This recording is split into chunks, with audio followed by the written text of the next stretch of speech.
Everybody come living all day. We dey advise you say, any work where you dey work, make you put your mind there and work and fine. Make you not dey talk like, make a yes be yes, your no be no, then you go live well for this world.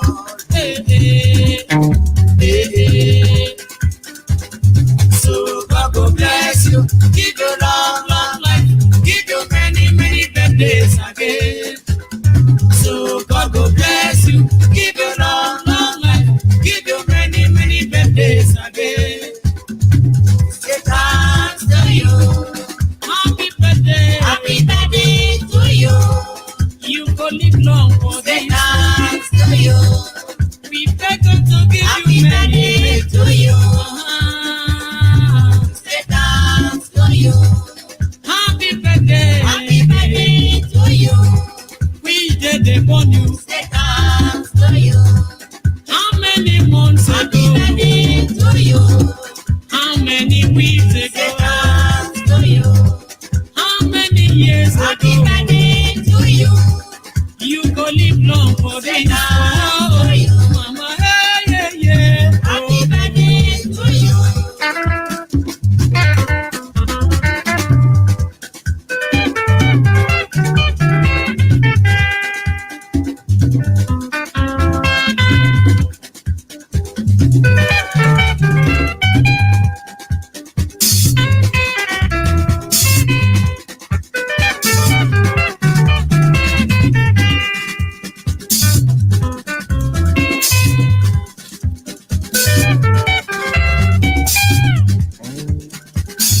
Today na your birthday.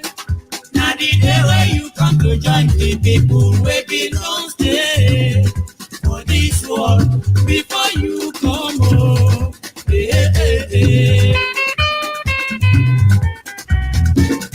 Anything wey you see for this world, whether good or bad, make you take am so. Na so everybody come in the world. We dey advise you say, any work where you dey work, make you put your mind there and work and fine. Make you not dey talk like, make your yes be yes, your no be no, then you go live well for this world.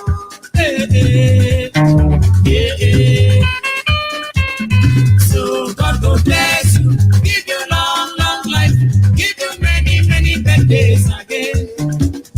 So God go bless you, give you long life, give you many birthdays again. So thanks to you. Yeah. Evangelist Morris Nakamaki, the fourth time. Yeah, Rado Kubabo, King Derepo, Rado Kubabo, Messiah. Rado Kubabo, Rado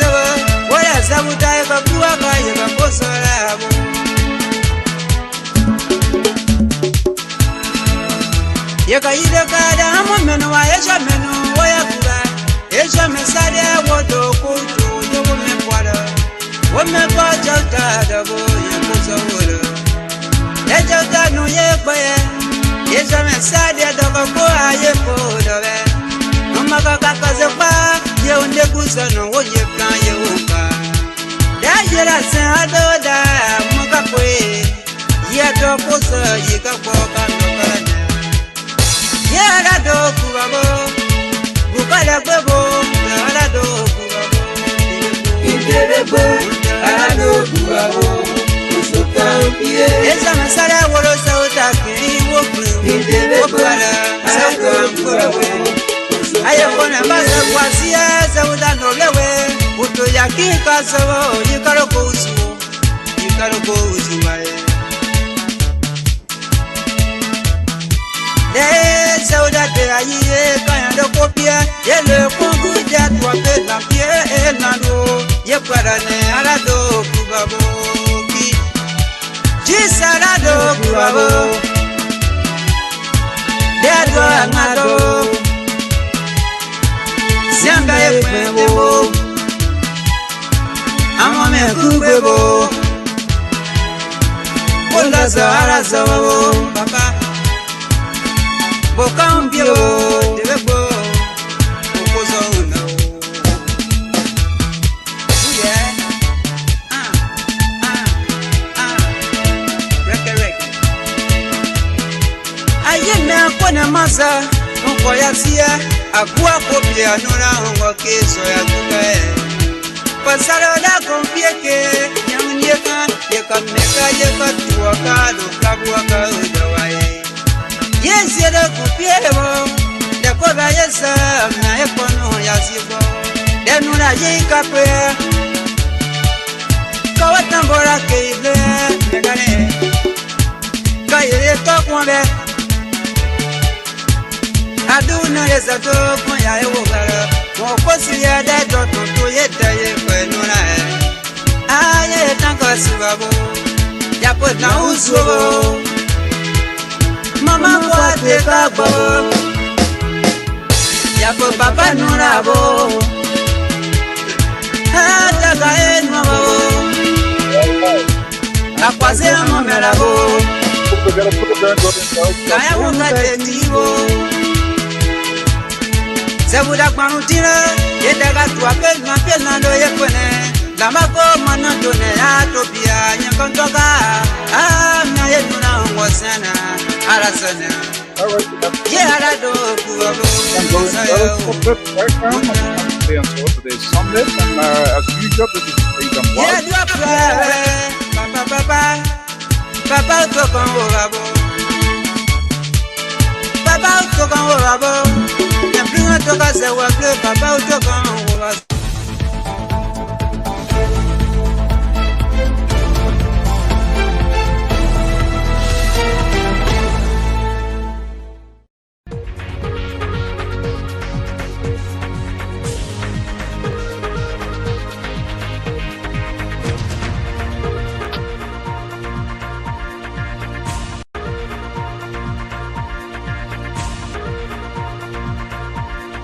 Public Radio. Good afternoon. So, we want to welcome our viewers and listeners across the globe.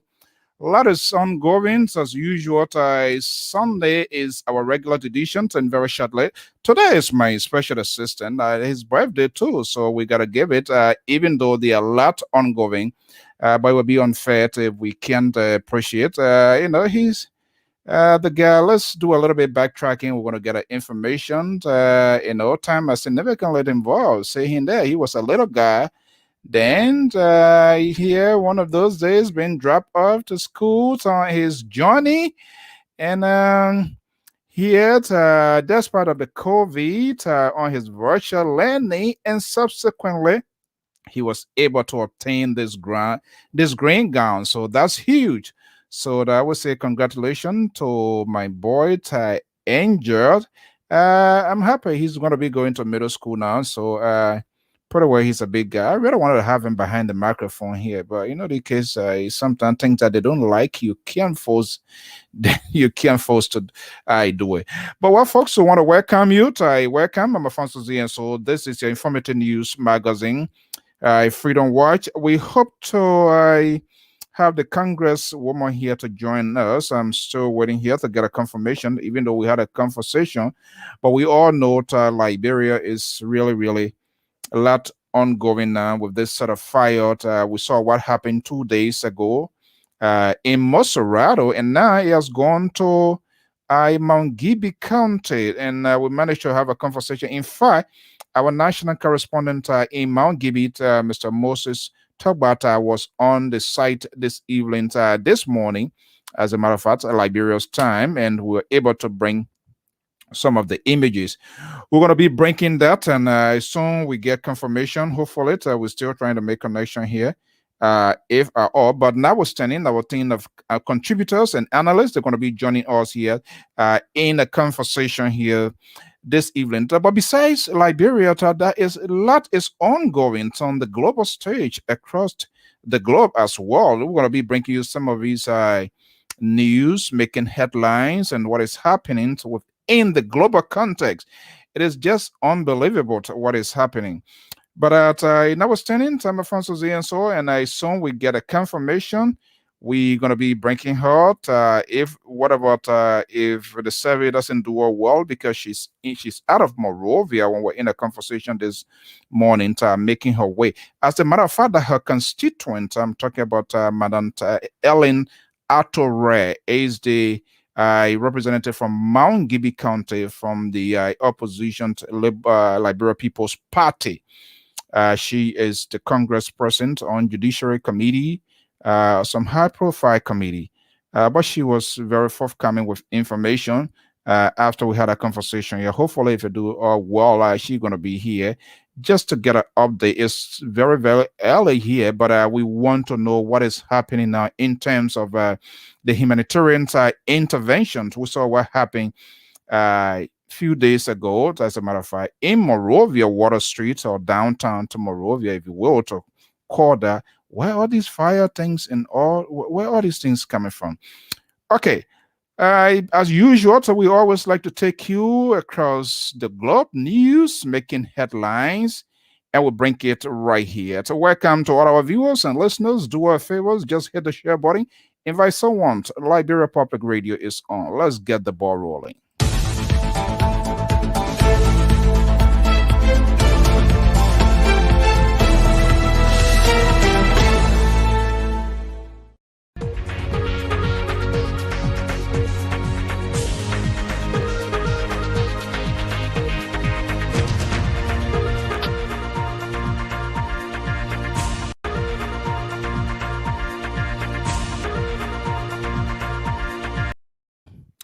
Okay, good afternoon. Time check here. East Coast, right here from the New England Bureau, is 4:17 p.m. Eastern Standard Time, and it is 8:17 local time in Liberia. Here are major news happening across the globe.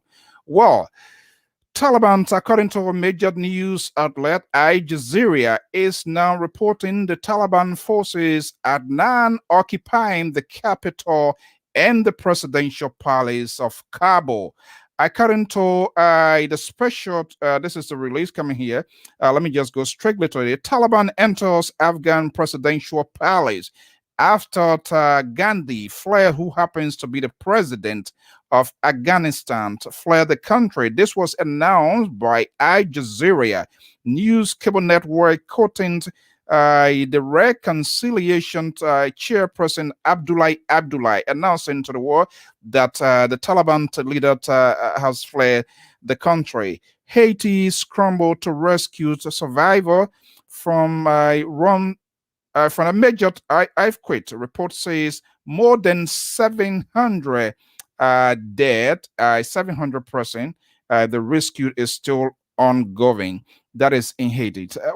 It's just in a very, very troubled and volatile country war we are in now. Haiti, remember, just recently the president was gunned down. He was assassinated. Actually, they walked into his bedroom. That's scary. And he was assassinated. Now they just experienced 7.2 magnitude of earthquake. Now leaving, according to a report, fresh report, 700 there.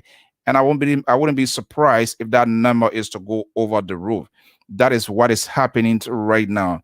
And the president of Afghanistan has joined his citizens and others like citizens of Afghan citizens. They have fled the country. Meanwhile, the Taliban spokesperson is calling that those that work for the government, that's the rebel, that's their usual statement in most cases. Those that work for the government and the military will be granted Aina State. That's some sort of forgiving there. But Al Jazeera now is reporting that the president of Afghanistan has fled the country along with citizens. So the Taliban, over 20 years, the Taliban forces been fighting in that country. Less than a month or two since the U.S. government downsized the forces they're occupying. Now the Taliban apparently in control of Afghanistan. So that's what is happening. Some of the news making headline across the globe. The Taliban are there in control. Okay, let's have the conversation going. You've been monitoring news. Is what is going on in our country is troubling, and they should claim every patriotic Liberians are concerned. Whether you are within the bare will of the government or not, is out of us concerned. Now, to one of the medical facilities just outside of Monrovia, to MARGIBI County, one of the counties newly created in 1985 by the transitional national government of Liberia. This hospital has been providing services to the people in MARGIBI County. C.H. Rainint Memorial Hospital is a government referral hospital. Early dawn this morning, our national correspondent in MARGIBI County, Moses Tobert, broke the news with other journalists and announced, and I brought that live, that the hospital, just after a few days, we talk about what was going on down Water Street. Soon for us to know that the CH government referral hospital in MARGIBI County got on fire. This is our man, Moses Toba. He was on scene. Let's break it. As you can see here, the CH Rainint Hospital. The entire portion of the building here is on fire. This is the only government referral hospital here in the country which has been impacted by fire. This is the reporting radio. We hope we can get a detail of what is responsible for the fire outbreak. You see officers of the Liberia National Police. The chief superintendent of police is here in his green and black. These are you guys hoping to ensure that the point of fire. So, this portion of the building is on fire. We hope we can talk to some of the citizens of this place or some eyewitnesses who were here earlier when this place the fire broke out. We don't know what is responsible for the fire outbreak. Ambulance is here. The area is burning hot. We don't know what the problem is. We don't know what the problem is, whether people were in the facility. So, this is the emergency area. This is the emergency area. This is the emergency area. We are yet to see fire service around.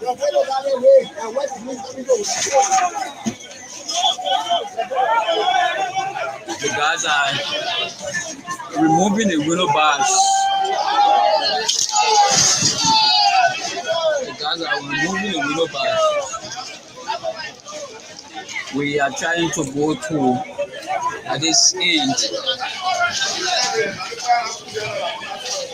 The CH Rainint Hospital, which is the only government referral hospital in MARGIBI County, is on fire. My name is Moses. I'm here. Citizens are ensuring that they quench the fire. You can see the level of damage done to the structure. Here.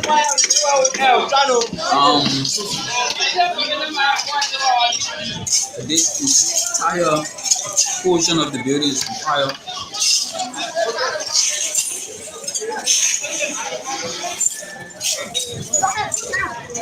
We hope we can see some of the leadership of the county here to be able to talk to them so that we know the actual story of what led to the fire outbreak.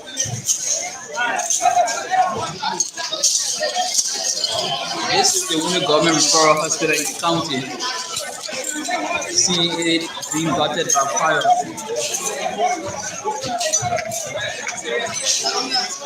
It's something actually.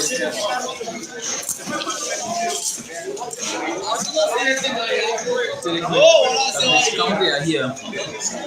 They are using all of the strategies to ensure that the fire is quenched. They are ensuring that the fire is quenched.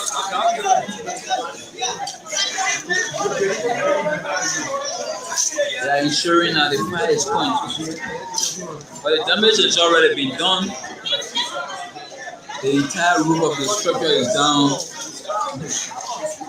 The fire is still showing the destruction of the structure.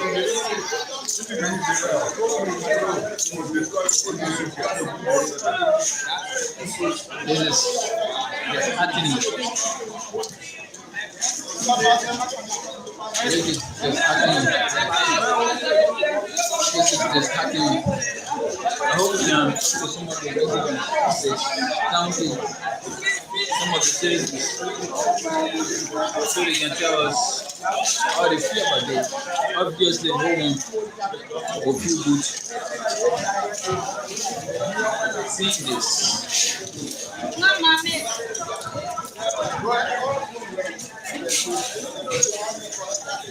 Citizens are trying to punch to extend to the other facility.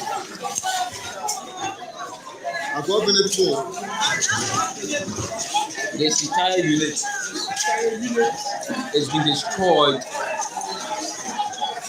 The emergency unit, this building holds the offices of the officials of this facility. Mr. Sewala Moroba, who is the administrator of this facility, has his office in here.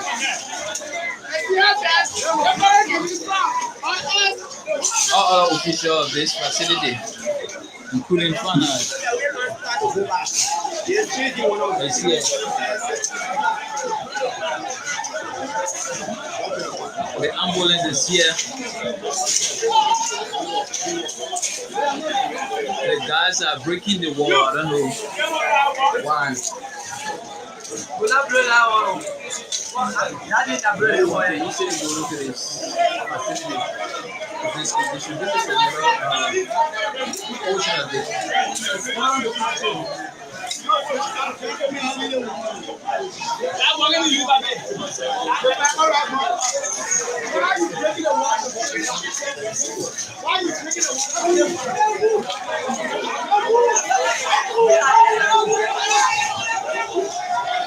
Guys are trying to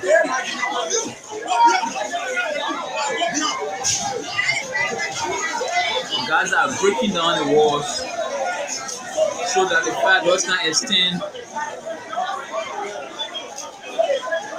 to the other structure. Whereas we speak, we can't tell now whether there were patients in the facility, because we are yet to see officials of the place. So once that is done, we will get information and let you know.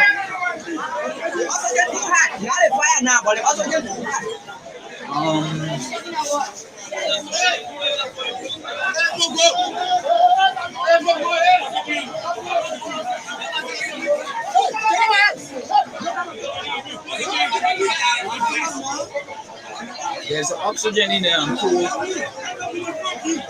There's oxygen in there.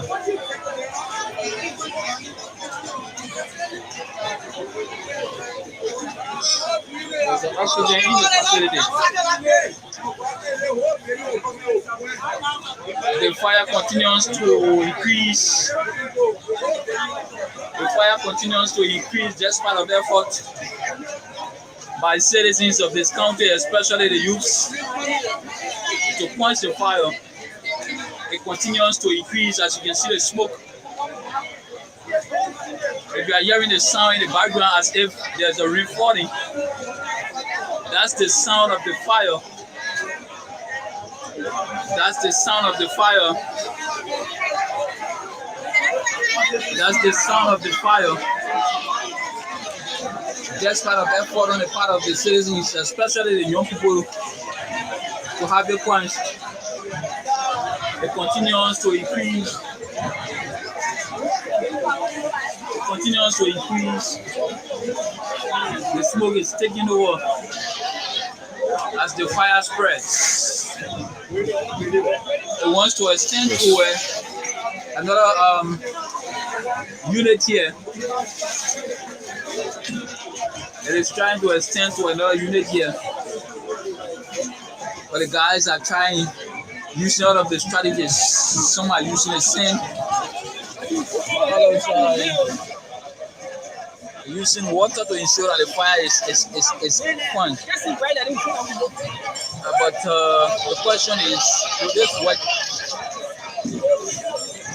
Will this work?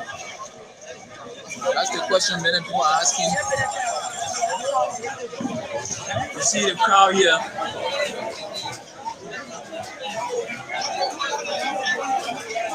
You see the crowd here. The place is overcrowded as we speak. Okay, let me pause this video here. We want to say a big thank you to our man, Ty Moses, our national correspondent right there in MARGIBI County. He was just right in time this morning when that horrific another fire incident, just less than 72 hours. We were just on the city center itself, Moserado, Water Street or downtown, you will. Another fire disaster. Less than that, we see what is unfolding right now in MARGIBI. So this is what really going on. This is something that we need to know. We do not know yet precisely the cause of the fire. There are a lot of conflicting information. We managed to get hold of by the representative of the district, Helen ATTOH. She promised to be here, but for some reason we can't get her. But I hopefully before this program comes to an end, we will be able to get a sense. And however, our team of commentators and analysts, they will be here, and we're going to be having this conversation here, right here on the Liberia Public Radio. This is an old age thing. I don't know which county besides Moserado that is privileged to have a fire service. It's been ongoing for a rack of ages. And this is why it is good to have this sort of safer conversation, to have these conversations and be able to set our priorities. And even we can communicate that, see what is happening here. But let me see, joining me here now is our senior contributor and analyst of the Liberia Public Radio. As a matter of fact, hopefully maybe through him we can get some news there, because he has a school and he has his own place there, MARGIBI itself. Professor ACC Labozawlo is joining me right here from the Baltimore area here. So we're going to be having our conversation, and the rest of the crew going to be here. So let's have the conversation. Hopefully the Congresswoman will make her way.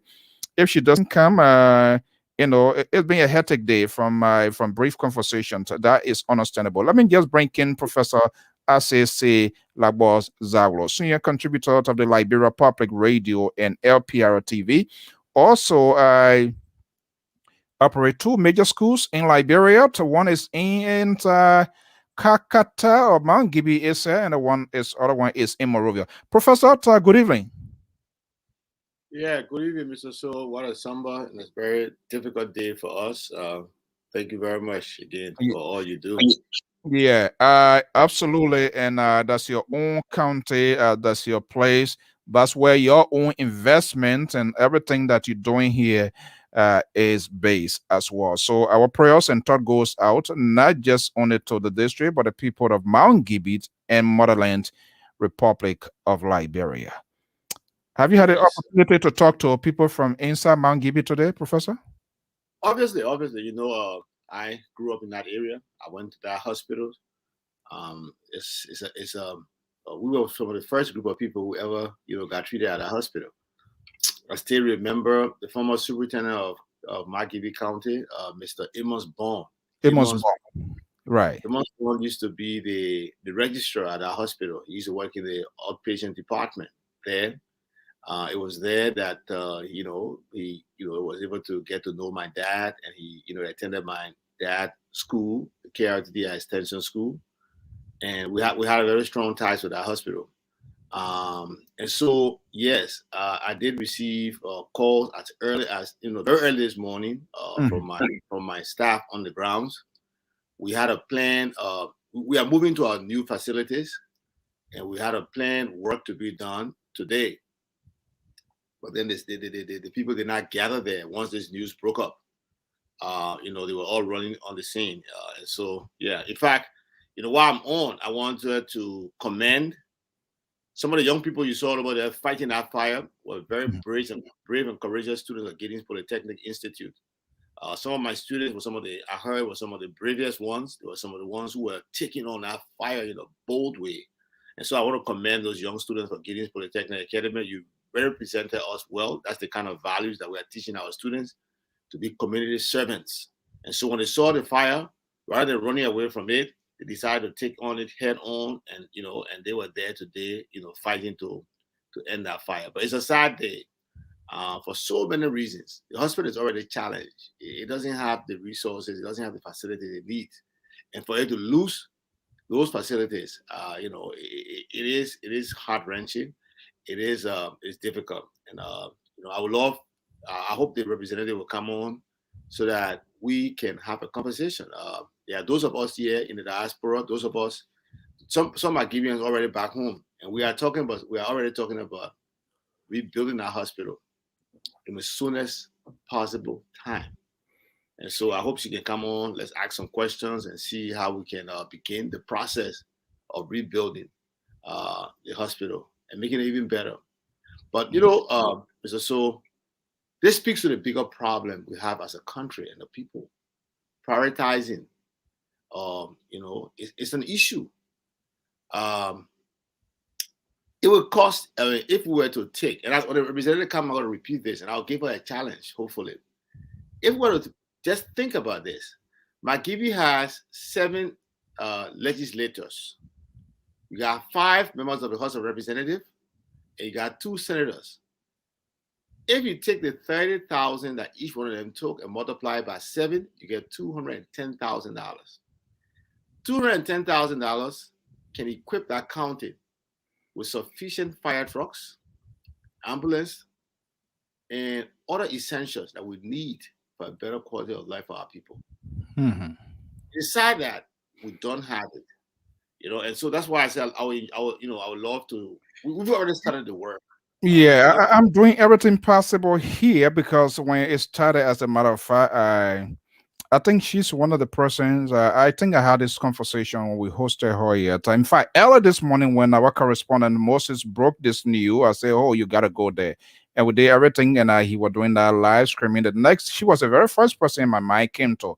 Oh, I need to talk to somebody from Mount Gibby, and perhaps Madam WREH could be here. And by the time I hit that message, she responded, "He said, Fonso is my district. I'm heading there." In fact, all along we've been exchanging messages, and we're in meetings. I'm surprised at this time. But again, if not even today, definitely. But they said it was in the meeting. Now, even up to the point, over an hour, 2 hours, our guy was screaming. There was no assistance from Central Command. I mean, no fire. Mount Gibby is right within the proximity of Morovia. And I saw these, if you could see these here, these are onlookers. Some people were already on their way to church. And if you go down to see this video, Professor, it's heartbreaking. People risk their lives. They climb over that building, try to demolish the other side so to avoid the fire from extending. And you see people are just pouring gravel, sand, anything possibly they can lay hand on, just to quench that fire. It's a very difficult thing. We just saw the incident downtown Morovia or Water Street. and now is a major how government referral hospital. We don't want to see any of it happening, but we don't have no any sort of fire department intervention outside of Morovia. Even the Morovia is not even properly equipped. Yeah, the fire in Morovia wasn't too far from the fire service headquarters. Mm. But you know, things like firefighting should be decentralized. If you have a command structure that should be able to operate from, you know, right on the scene. And then besides that, you're talking about a command structure from Monrovia. This is not we're not going to try to indict Honorable Ellen ATTOH WREH. No. We're not gonna indict the Firestone Corporation, the China Union who's mining their bomb mines. But even at that, I think the fact that I don't know what was the role, what role did they play in helping to squash this fire? Those are major investments around the county. I don't know whether they were able to send their fire truck, you know, on the scene. But this speaks volumes about the problems we have as a country. We're talking about governance structure. And this is not just this government, but this is what we have been experiencing from time immemorial, where people are taxed before any benefits. The citizens of MARGIBI continue to pay more taxes than almost any other county in Liberia. I'll tell you, if people want to know why I say so, but yet they do not have these basic essentials. You know, it is sad. And I think this should be a lesson for us, you know, to start asking about government, asking about the people who make this decision making, to do something so that we can see our taxes at work. I mean, really, this is sad. It is sad. Yeah, I don't know. Unfortunately, it has been an old history. I'm sure maybe you have access to the current budget that is being approved. And if you see these things happening, you wonder, where are we on planet Earth?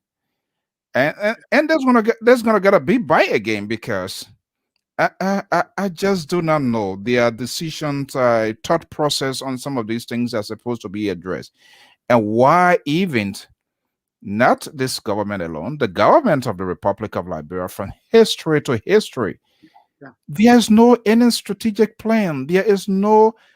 I mean, I don't understand why you would even have a sovereign nation that not even a single truck. Things that should be prioritized, they are not. And we have lawmakers who are supposed to champion the cause of these things.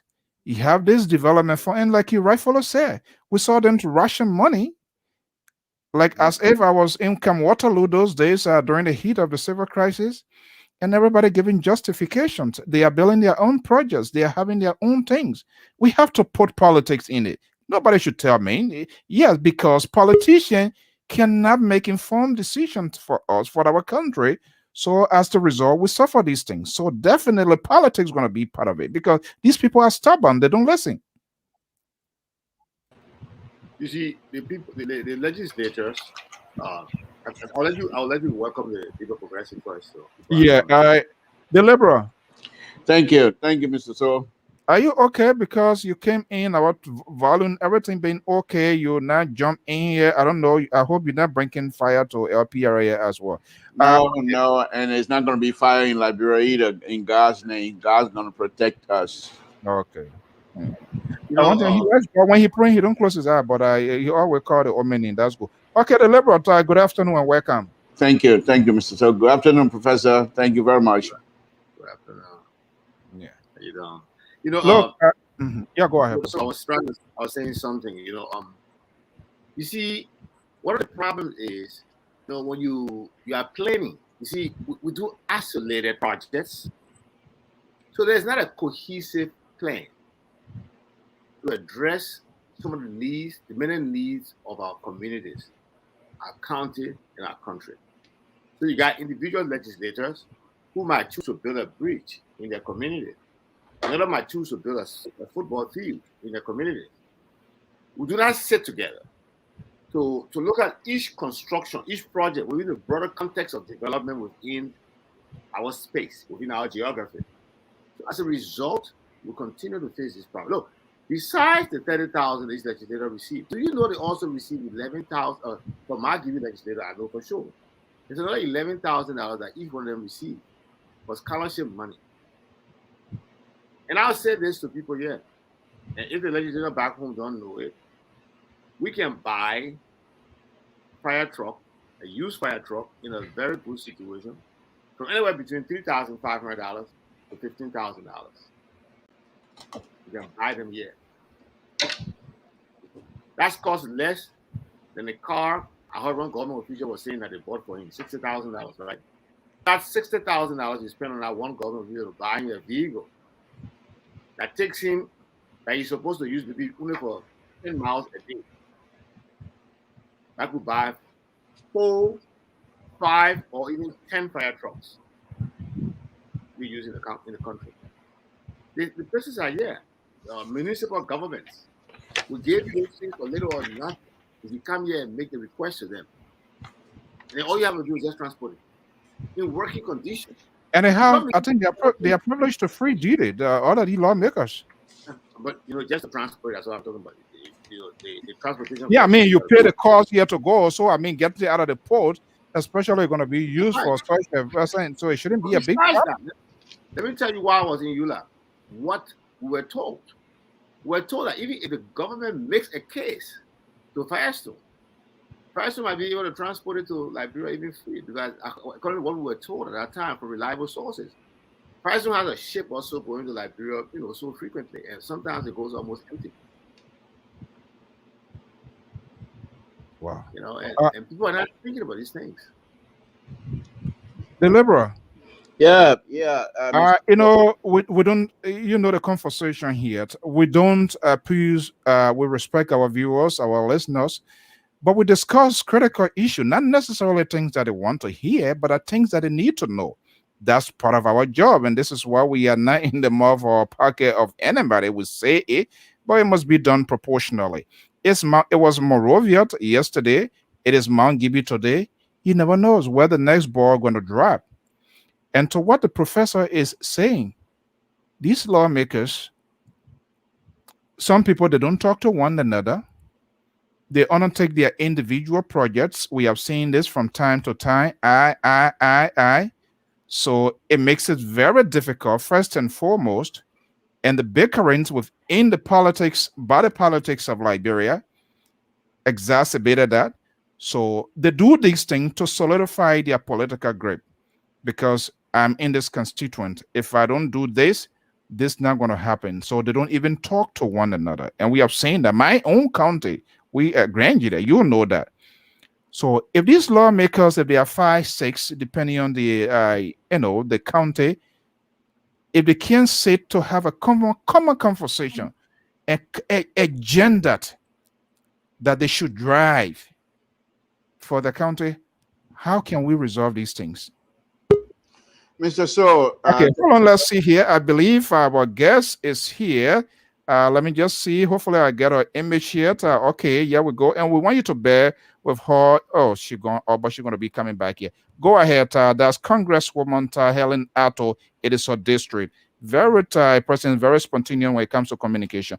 Go ahead, Samson. As soon as I get a signal of the Congresswoman, we're going to bring her in.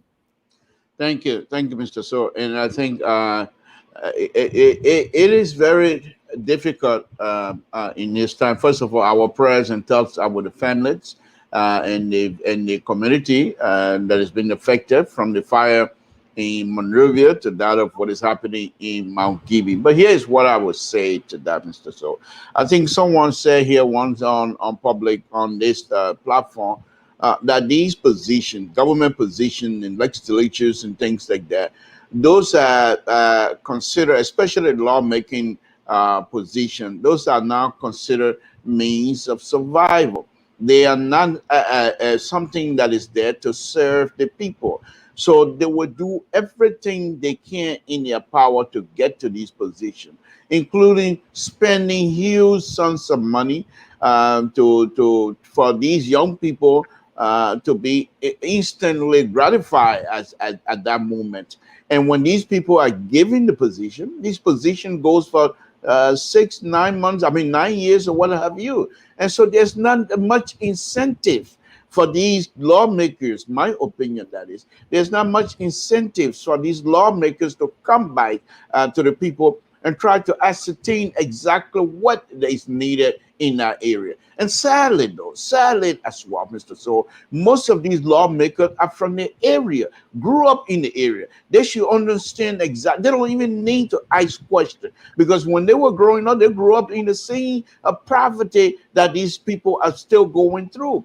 However, the fact that they use these positions as an opportunity for employment, not opportunity to help, not opportunity to serve, and therefore coming into this position, most of them have nothing. And so they come in, this is unemployment now for 9 years, for 6 years. So there's not, like I said, no incentive for the people to go back or try to do something. For example, look at this fire thing here. And this fire situation that happened in Monrovia or even in MARGIBI, it is not specific to those areas. Many of these counties do not have a system of fire containment system. I don't think they do. However, here's another thing that I keep saying here on this platform, Mr. So. Many of these areas have their sons and daughters in the diaspora. And many of these young people in the diaspora have connection. And many of these young people from these different counties, with their connection, they should be able to do whatever it takes to be able to have these things happen. But we can't do that in vacuum. We can't do that in isolation. These people, the representative themselves, you can, for example, you have contacts right there in Rhode Island. You can go to some of the big shops, and you have done so before. But you must carry with you a representative from Grand Gillette County, who would then come out and be the face of Grand Gillette County. With your connection, they can explore that connection and say, I'm from Grand Gillette, I'm representing people of Grand Gillette County, but can we do X, Y, and Z? Can you guys help us? And they will do so. So Joseph is coming here. And I bet you before he leaves, because that's one thing he's good at. I don't agree with his CDC policy and what have you. Those are failed policy. So, but he will come here because he's very good at connecting, and he will come here and connect with these people that are from his area, and then he will be introduced to other political connection, and he will get something to go back. Many of us representatives, many of our senators don't do that. They come here when they're running for position. Once they get the position, they won't even come here. And when they do, they don't even talk to the organization or any of these sons and daughters. Mr. So, we're going to be in it for a long time. Okay, before I bring in Professor, we're going to take a shot of this video. And what you say is correct. It reminds me of my 2 years visit when I had a little meeting with Koji. My plan was to create that sort of connection here. But again, that is the troubling part with these people that support them. They are, bulk of them in the US here, they raise huge tons of money. They do not have the ability to meet their governors, state officials, and arrange some sort of formal meeting. When they come, they have their parties in basements and all of that. That's why supporting people is not just only chanting and shouting and acting like a little chihuahua and cussing and exploring here and throw all of the garbages on the government. Of course, we too have our responsibility. And part of that is to help, like you rightfully said. These people here, there are a lot of them that support these politicians who are so dishonest.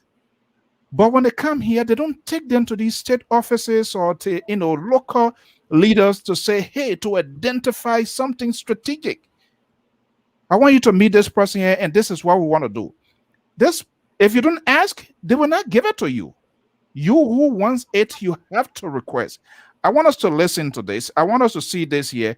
Our own LPR Moses was right on site this morning in MARGIBI County when this horrific fire outbroke. Let's listen.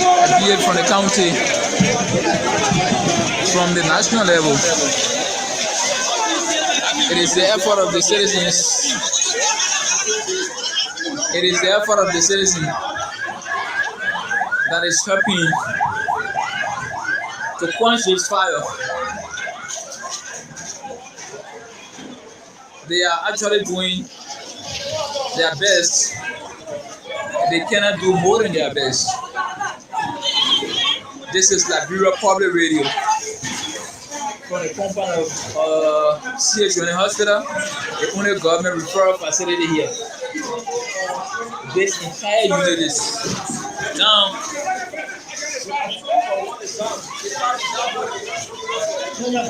This entire unit is down. Can I talk to you, sir? Yes. Good morning. What's your name? My name is Lawrence Paul for Elections Commission. Welcome to Liberia Public Radio. Okay, thank you. You are working here instead of you being in your office. No, because Liberia is the only country we have. Okay. We saw fire in our only referral hospital in the country. So we feel to make sure that we can fight off the fire to extend, not to extend the other building. How did you get this information about the fire? Our my colleague, Joseph Zabi, because he was giving information. I have rushed immediately and we make sure that we first stop the identical building is already on top. So upon your arrival, what did you observe? No, I'm just some people based myself doing it because I am a Liberian and I love my country. I say it's the only hospital we have in the country.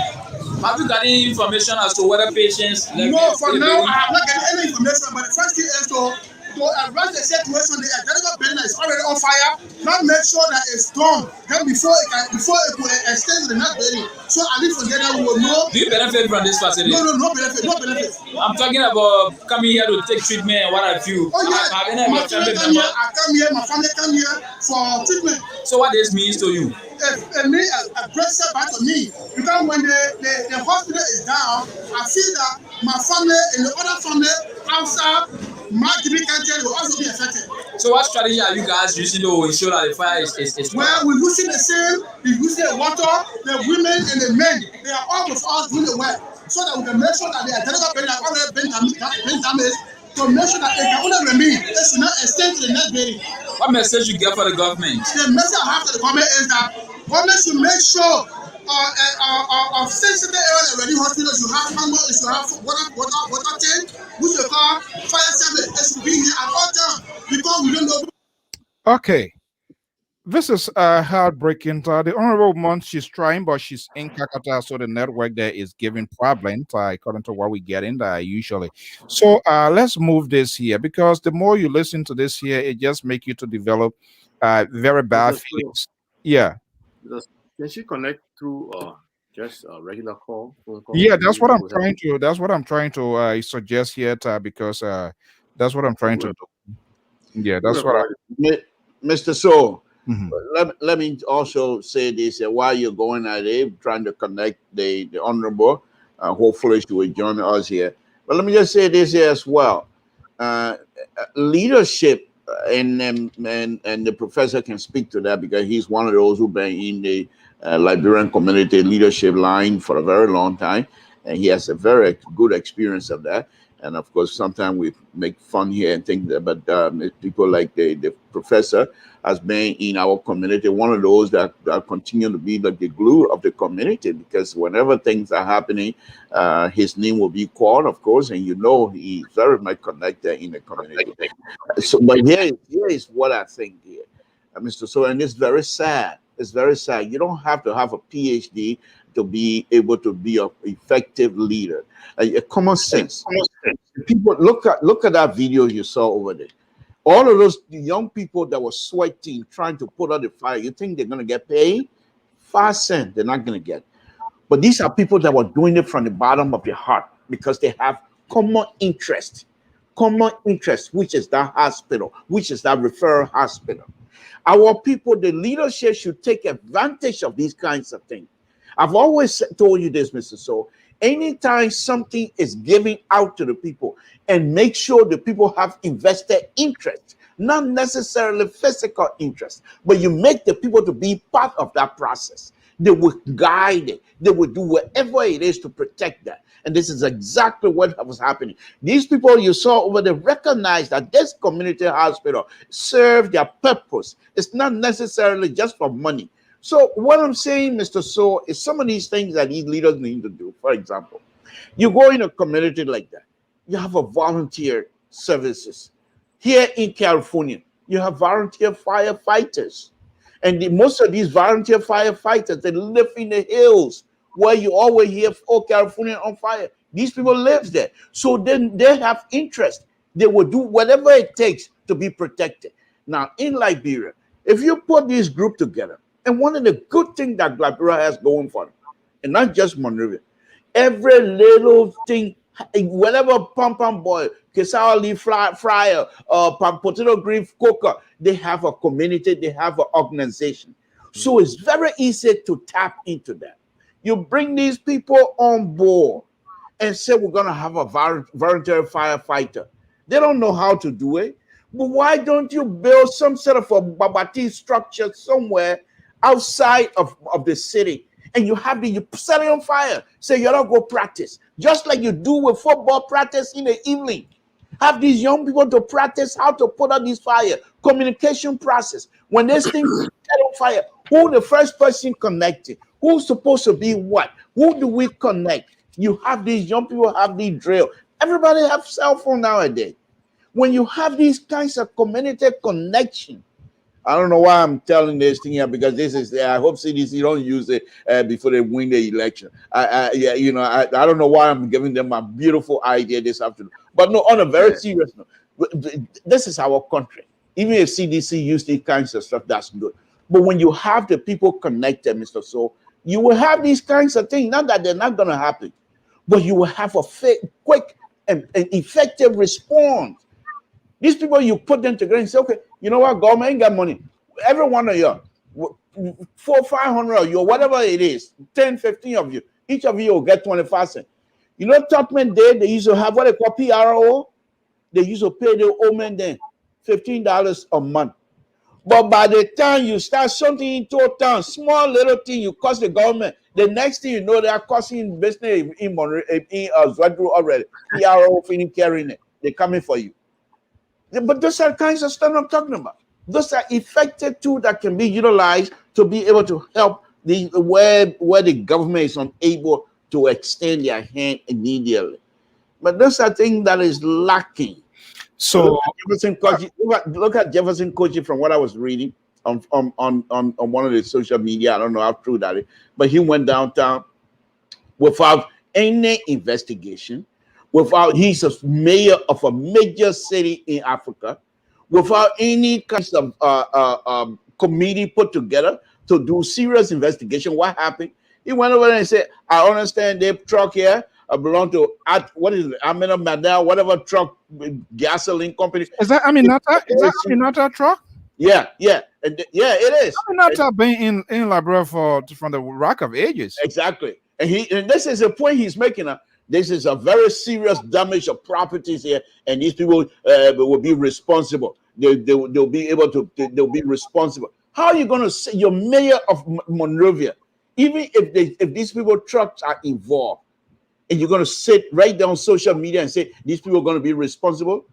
If I were a lawyer, if I'm not a lawyer, but if I were a lawyer representing the truck, I will sue you, Monrovia Corporation. You're gonna come dirty our news. Okay. Even if we do something, hold on. I think hold on, something. The lawmaker is calling here. Let's see here.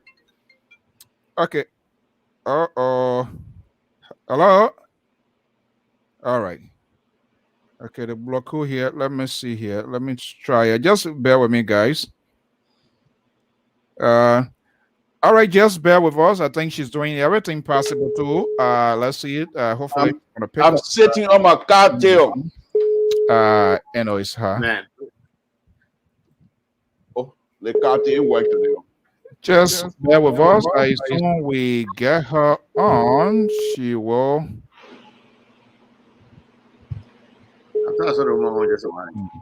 Welcome to the Republic of Nigeria. Okay. Actually, she called, and I think I kind of like pick up. All right.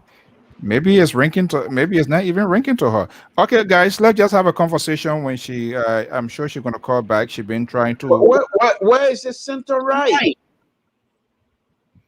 Something to. We are on a very serious problem here. I'm just trying to put your because with both of you tonight, and with the liberal on fire, I feel bad for both of you. Where is the center right who usually come here and help you guys up from time to time? Okay, I'm about to expose you right now, Professor. I'm about to expose this guy here because the very first thing you are, Go ahead. I mean, no, not now, not now. I think you should leave it. You Okay. know, my people are. I'm disturbed today because Right. like you said, it happened right in my backyard, Right. and so I beg you, spare. Let's spare him. You know, and let's focus on my people. Okay. But the liberal progressive, you made some very fine points. And sometimes when I say some of these things, sometimes I say them with the intention of motivating, inspiring other people. What you said was so inspirational, and that's something that most people don't take advantage of. Volunteer services, and making a contribution that people will appreciate. And so when that thing is threatened, they will do everything possible to go and shield and protect it. You heard the guy in the video. He said it wasn't an option. He got the message and he had to come there. And when the journalists tried to ask him more questions about what was there, what was happening, he said, "Look, right now what we're trying to do is to subdue this fire, to prevent it from moving on to the other building." You see the vested interest. Because it's a community property.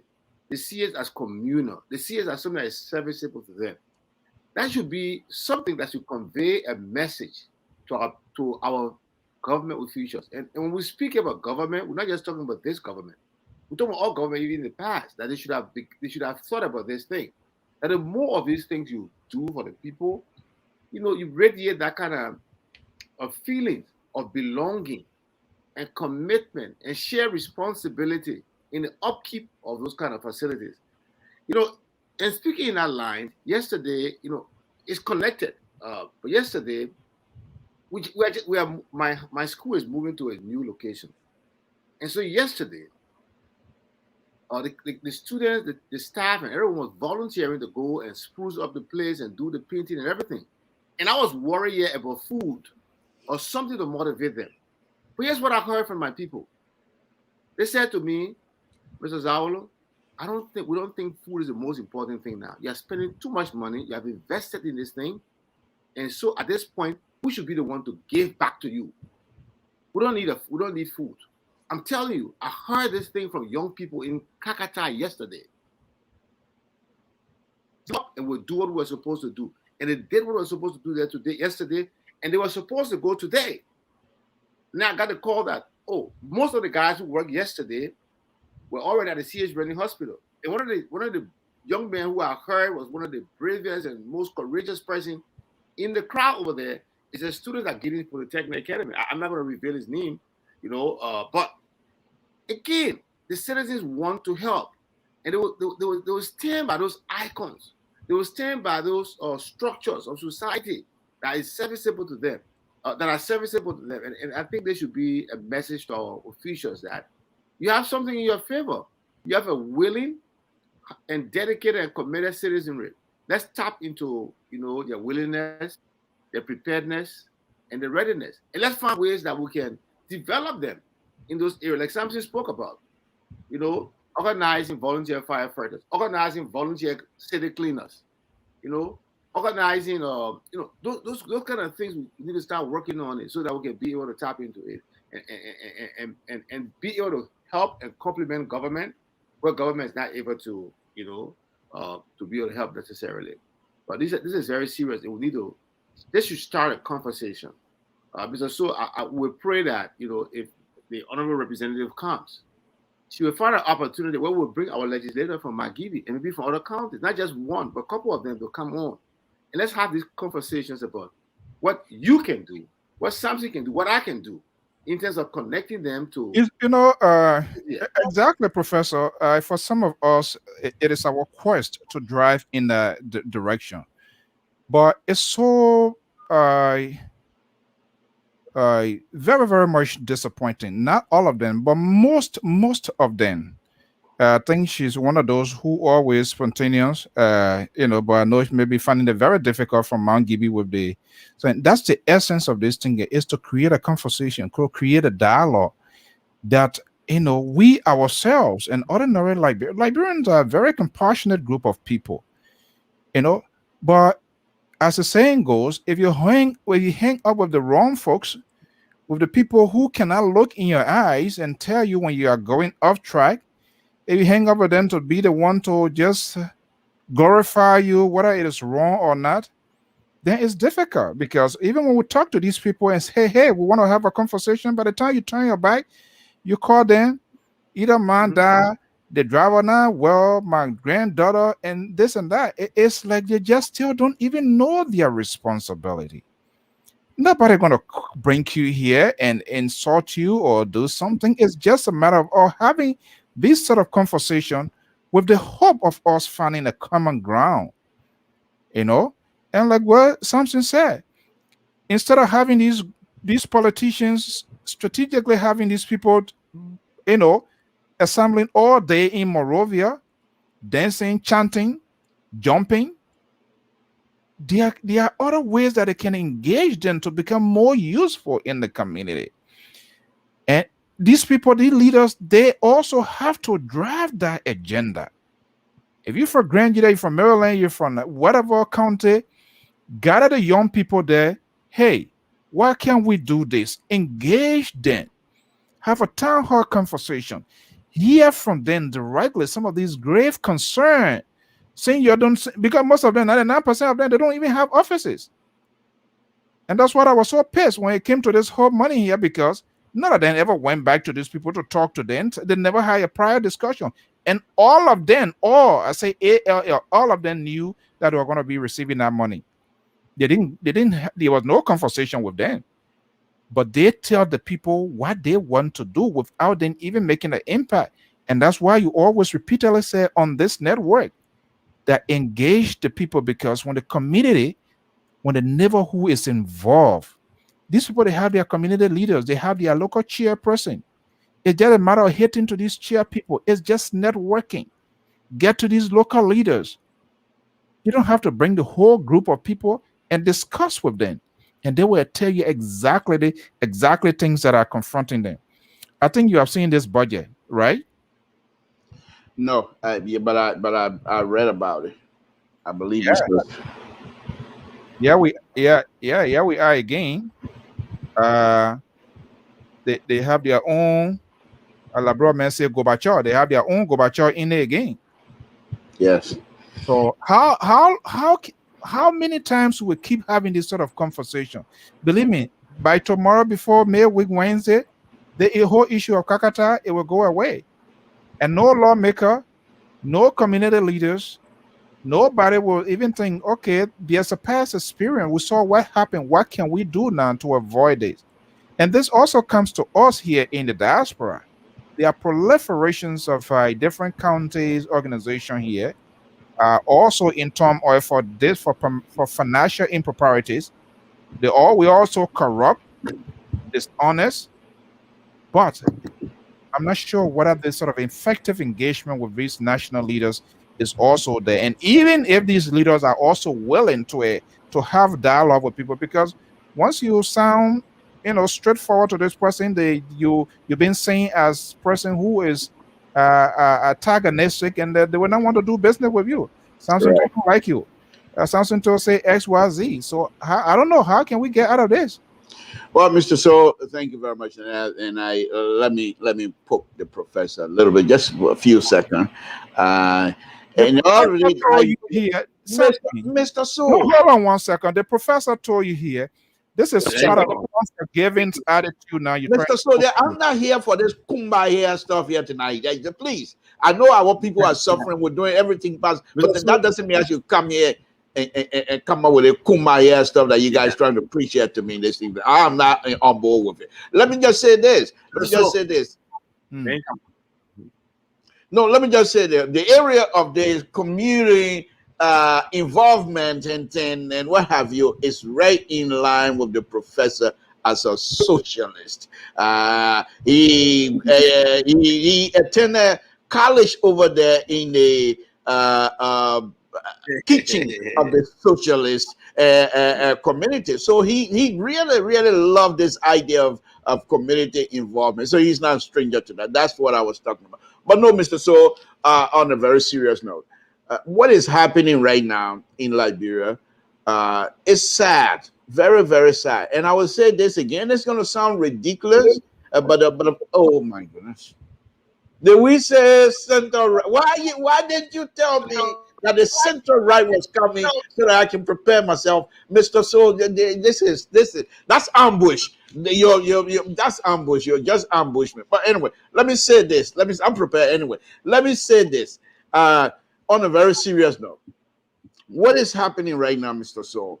If this government, I've been saying this over and over. Every one of us here in the diaspora is Liberian, especially those of us that is truly connected to Liberia. In other words, many of us were born over there, came over here, still have serious connection. Many of us don't support this government.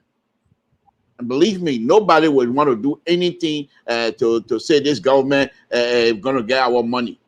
But if this president, this popular president of the Republic of Liberia, if he were to come here in a diaspora and go from state to state to engage the Liberian diaspora and set up a system that will be fair and transparent, for example, set up a system with a new bank here in the United States, and whoever is managing that bank account is getting paid from it. And then the Liberian government remove themselves except to recommend to the group to say this is the project that will be helpful to the Liberian community or to Liberia. And you ask Liberians here in the diaspora, we want to see if you guys can generate $2 to $3 million a year into this account. And these are the people that will be involved in this account. Nobody from the government will be in it. The government has a project, put up the project and estimate the project, and only if that project is approved by the community, that then they will be able to withdraw the money from that account. You bring that system, and I'm not saying this is the exact system, but you connect, you get involved with the Liberian community here, whether they support Dr. Weah or not. Many Liberians would like to see true development in our country. And if you come here and engage Liberian, you will find out they'll be willing to do that. There was certain time back in the days of Doe, Mr. So, and I think perhaps you might be, of course, you maybe don't remember that because you're too young.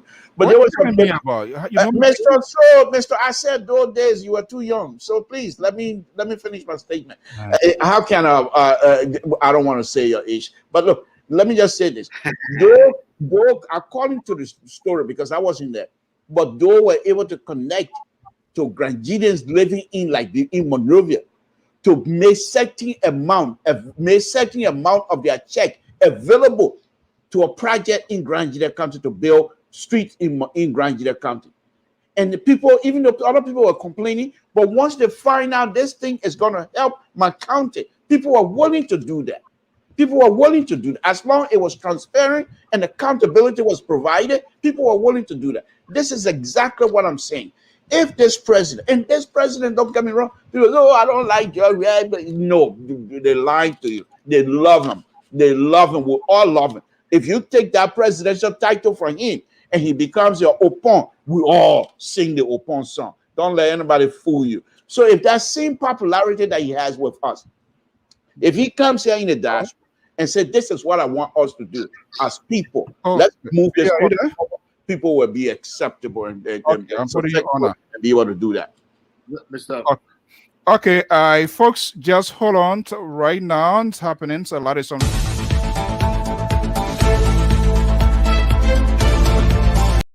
Okay, we being joined here by the Lord Mayor of the city of Monrovia, Major Jefferson Koji, is joining us here in this conversation here.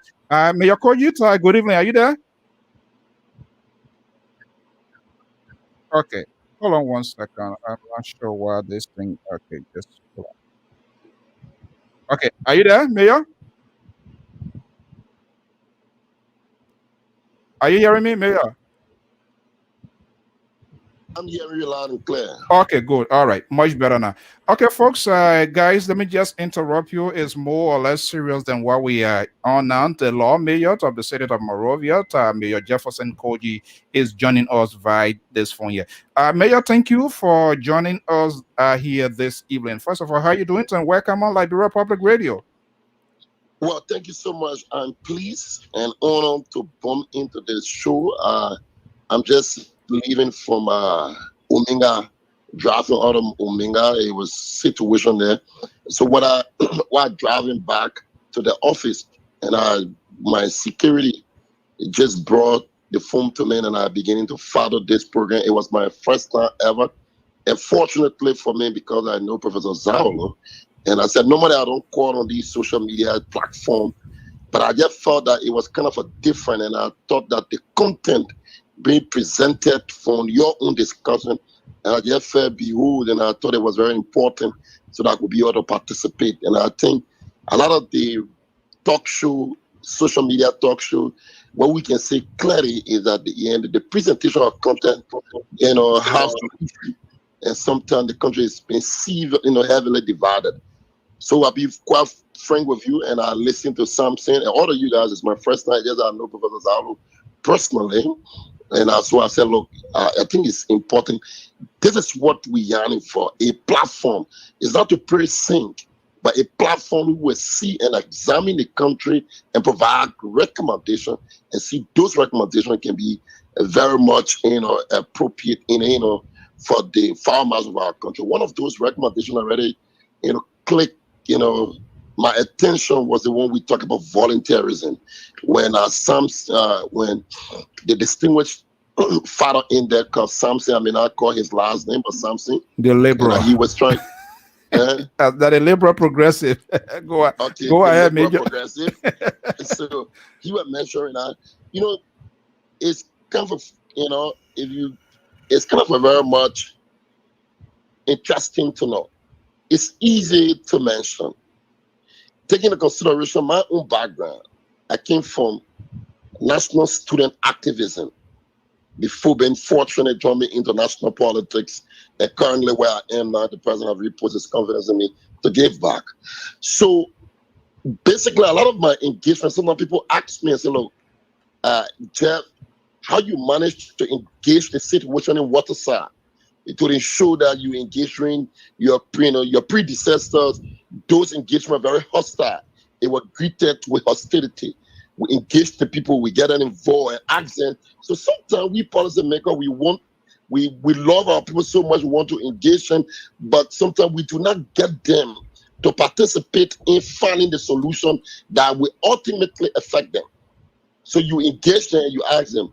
But the issue about volunteerism here, it's easier to say, hey, Zaro, Professor Zaro, but you in a place, people will start to say, okay, yes, let us go. And we went in the situation in Kakata today was very important. Imagine series of things. Just yesterday, we were faced with Waterside. Very devastating. I was just on the phone with the Aminata people, and I said the statement, the issue, they need to be very clear-cut and take on responsibility. They should take on responsibility because you have a company that's involved in a lot of damages. It's not just about recognizing and saying, sir, you must clearly see there are people as a speaker you currently lying down in hospitals. Kids was affected. Properties was heavily damaged. If you run a company, must step up to the plate with some level of decency to own responsibility. We were talking about that. But I ran a program here trying to get our vulnerable young people. Sooner or later, when you talk to them, they will start with you. People begin to feel that you're obligated, and the whole place has gotten polarized by politics. So even good initiatives can be politicized. And people think when you call a press conference, you get involved and you want to protest, and you think that protest will embarrass that public official. Sometimes people get the point I'm trying to make, people get very much skeptical of getting people involved in volunteerism. Take, for example, the issue about waste management here. And you're talking like something about this person might come out here. What I want to share with you, I'm a victim of similar situation. The issue about waste, I've been in America 3 different times. I have called Liberians in America and said to them, waste management is a very complicated issue, particularly in Liberia, in Monrovia. We are saying to our diaspora citizens, if you are interested and you have the ideas and the connection, we want to make ourselves available. The Monrovia City Corporation is accessible to ideas. The Monrovia City Corporation is open, so you can bring your idea. Predator will go into 3-4 years. It's easy for people to condemn, but none of them have stepped forward. Even the president, when we came here, all of the majority of the diaspora came to Liberia. He convened a meeting with them and said to them, our brothers and sisters in the diaspora, you need to form yourself together as as a body, and so that we can find solution to solve our country. I'm trying to point these things out. I will soon learn, but I will learn. Listen to you. I try to point these things out to say, look, it's not that we find pleasure and we say, look, we manage in our country and with total disregard with our friends and family who are privileged to be living in the diaspora. I think there is a situation about this country. It got to do with our mentality. I'll conclude on the issue about the horse. You mentioned about the horse. You think it's fair enough? The horse, but yeah, a few days ago, this country was heavily divided. The people from the diaspora pointed a particular individual, I will not call his name, and they talked about dividing this country, and when the president go into the house, he would change almost everything. But here is it. This is the character who is there, and decisions are being made. Till 1 month ago, these people were able to allocate onto themselves $3.6 million. They are asking about something close to $3.5 million onto themselves. But these people sit right there. They just clearly say to you, it's not because people talk. It means they got the will with her, or they have the courage and the mind to do exactly what they preach to you. Thank you very much for the opportunity. I want to say publicly, I love the content. I will follow you on my own phone to see whether we can create an interaction where policymakers can be able to participate. It is a platform we're looking for. We don't want to participate. But if you have a platform that is driven towards antagonizing and do not give permission to what you call to rationalize in the greater interest of our people, then sometimes we find no interest in participating. But this platform, from the look of things, I saw the content, the quality of discussion, it seems to be more nationalistic in its own form and presentation. Thank you so much.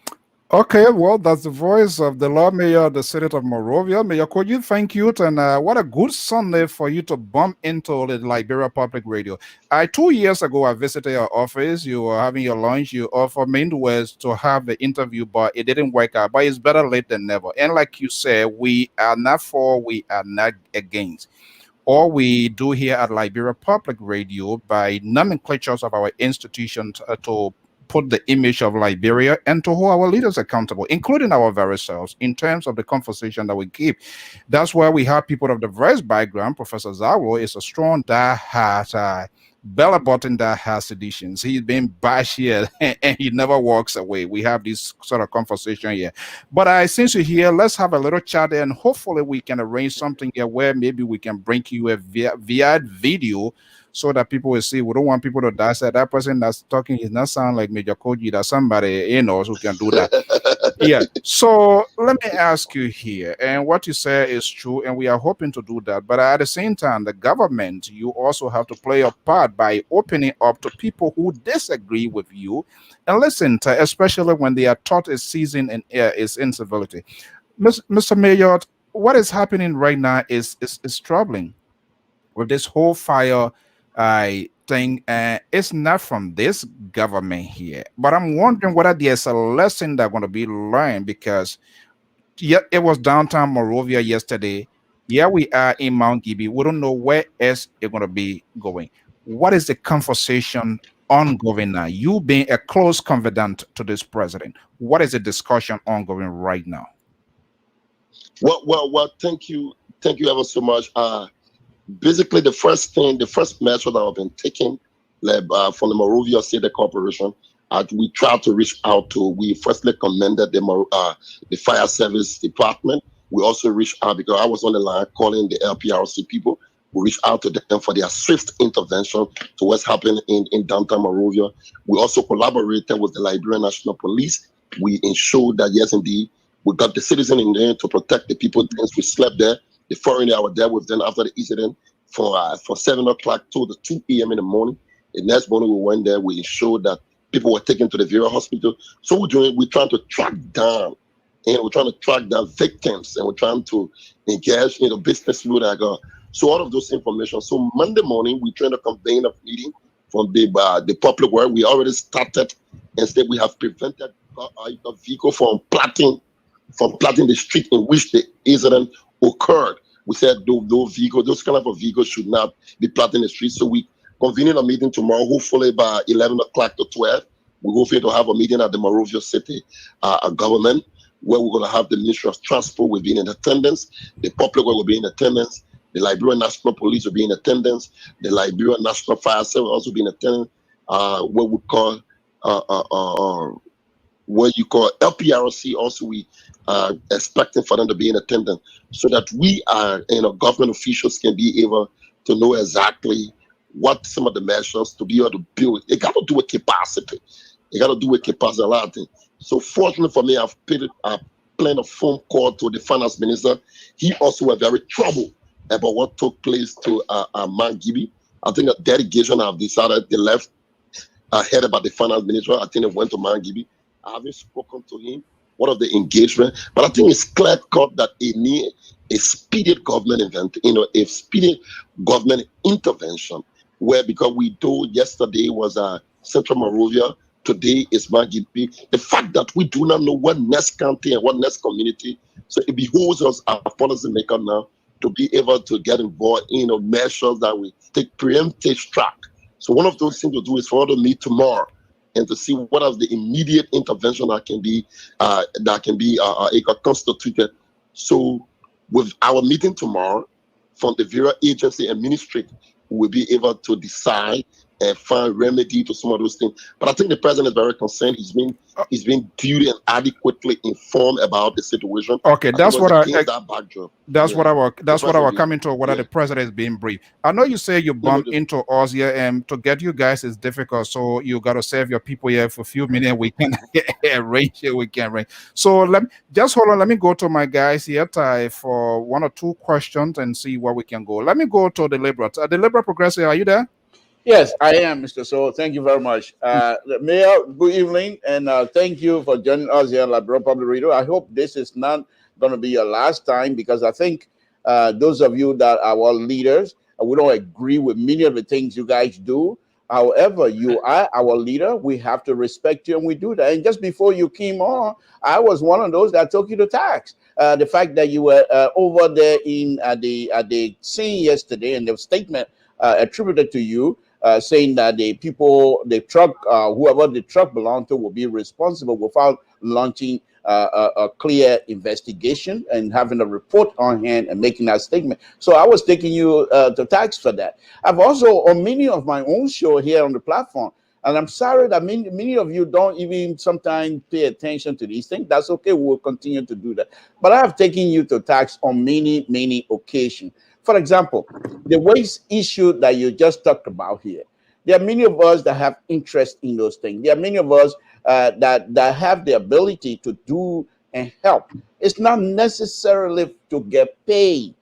It's not necessarily to get paid. It's not the matter of getting paid from the government. Every one of us want to contribute.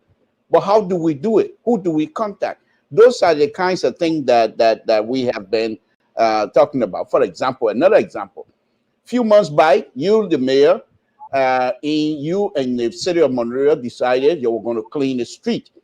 I think it was a year or so ago, where you clean the street. The entire Waterside Street was clean, painted, all of the store.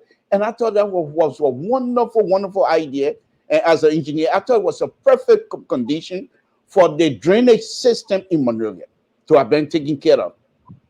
Because by clearing the street, you would have given the engineers, if they have the interest, to truly map out all of the drainage situation in Liberia and be able to come up with a solution where the water side, when it's raining and what have you, will be drained properly.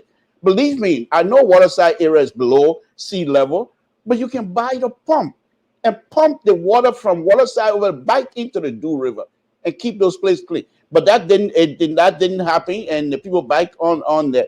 So my question to you, sir, and I hope you will have the opportunity to come back here so we can have a serious intellectual discussion, whether we agree with you or not. And I think you are a young man, intelligent, and able to stand the liberal progressive as well. But the question to you that I have, sir, is this. What exactly, besides making people to come and have a company or something like that, why is it that the trash in Monrovia is a problem? What's really happening? Okay. Mayor, are you there? Okay.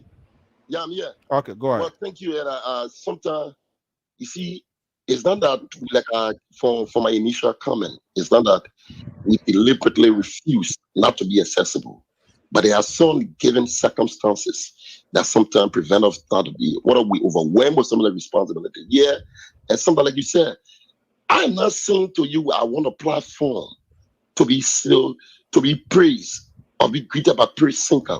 You want a platform that will criticize you, but with a criticism. For us, criticism in leadership, like I said, we are giving my background. I grew out of the better of criticism. We question everything around us. It is against that backdrop today we find ourselves where we are. So we're not to tell about that. In fact, we take it in good faith. We believe that genuine criticism is up, to help a leadership of a particular person. So, but it's different from what we see back here. You criticize blindly and become vicious, and then you leave no room. That's not. I listen to you just now. That's why, for me, I think those are genuine. You ask him a question. What am I doing? What have I done? I made a statement about the play. The first issue was very clear. With all investigation, I was being very clear. People in the community, the trucks were there. And I said, Aminata, they accompanied with the inscription. So it was the first approach. Your trucks were involved in this situation. Firstly, we say to you, you step up to the plate. And, and step up to the plate and say, okay, yes, indeed, we're involved in it. So we name you. It was against that backdrop today that Aminata have agreed with me to issue a statement. The issue of statement says, yes, indeed, it is their company that was involved in the accident. But that's not the point. It's good we go back and forth. Once the platform is beyond just personal criticism, but you criticize it in a way that for the general forward march of our country, you're going to have me. The only reason you may not have me unless I am engaged. On the issue about Liberia, I would say to you, and I had an opportunity to speak to the young people in Bon County. And I said, it is not just about Monrovia. And I think we need a renovated mindset. Our mind needs to be renovated. If our mind is not renovated in a way to appreciate and to understand that we Liberia must lead a charge in transforming this country. Either we go out of Jefferson Koji, they're not Jefferson Koji, what a different other person, we will continue. See, take for example, the whole country, right after elections, people can be waiting. Oh, your time will soon finish. So the whole country is just paused on elections. There is no way, nobody thinking of anything. People are just driven towards one other election. Okay, I could go there. The lesser Koji that came, they leave for election. So every other people, the Koji group, there to go and wait for election and say, and pray for the other people to fail. And pray for the other people to fail. The other people come. Then we just become a vicious cycle. We are not thinking as a Liberian and say, look, when you have an opportunity to serve, we rally around you, we ensure that you succeed. Because when you succeed, it is not just about you, a Jefferson Koji or Ambassador George Manawia. It's your success will be attributed to the country. When are we beginning to see that? Take for example, waste. It's not about the waste on the ground. It's about the mindset. People believe that waste, nobody pay anything here for waste here. People go and litter the street, and all they believe that Koji is responsible to clean the street. So he doesn't feel that if you litter the street and you make the community dirty, when Koji come, it get too much disadvantages. People will get sick, chloride. it will make the place smell. Mosquito will come out of the place, but the people doesn't care. So what we need to do is to change our mindset to do many things. And I think that is the fundamental challenge that has involved our country. And sometimes we miss the point. What I'm trying to do mostly is to engage the people and say to them, look, we need to reason together. You see, Rayla, people will think what we didn't realize. People just thought they go back to. I spent 1 week in Rayla. I did not do it publicly. I was engaging and telling the people, because the first time I went to Rayla, we were greeted with hostility. People were choking. 3 of the police cars got damaged.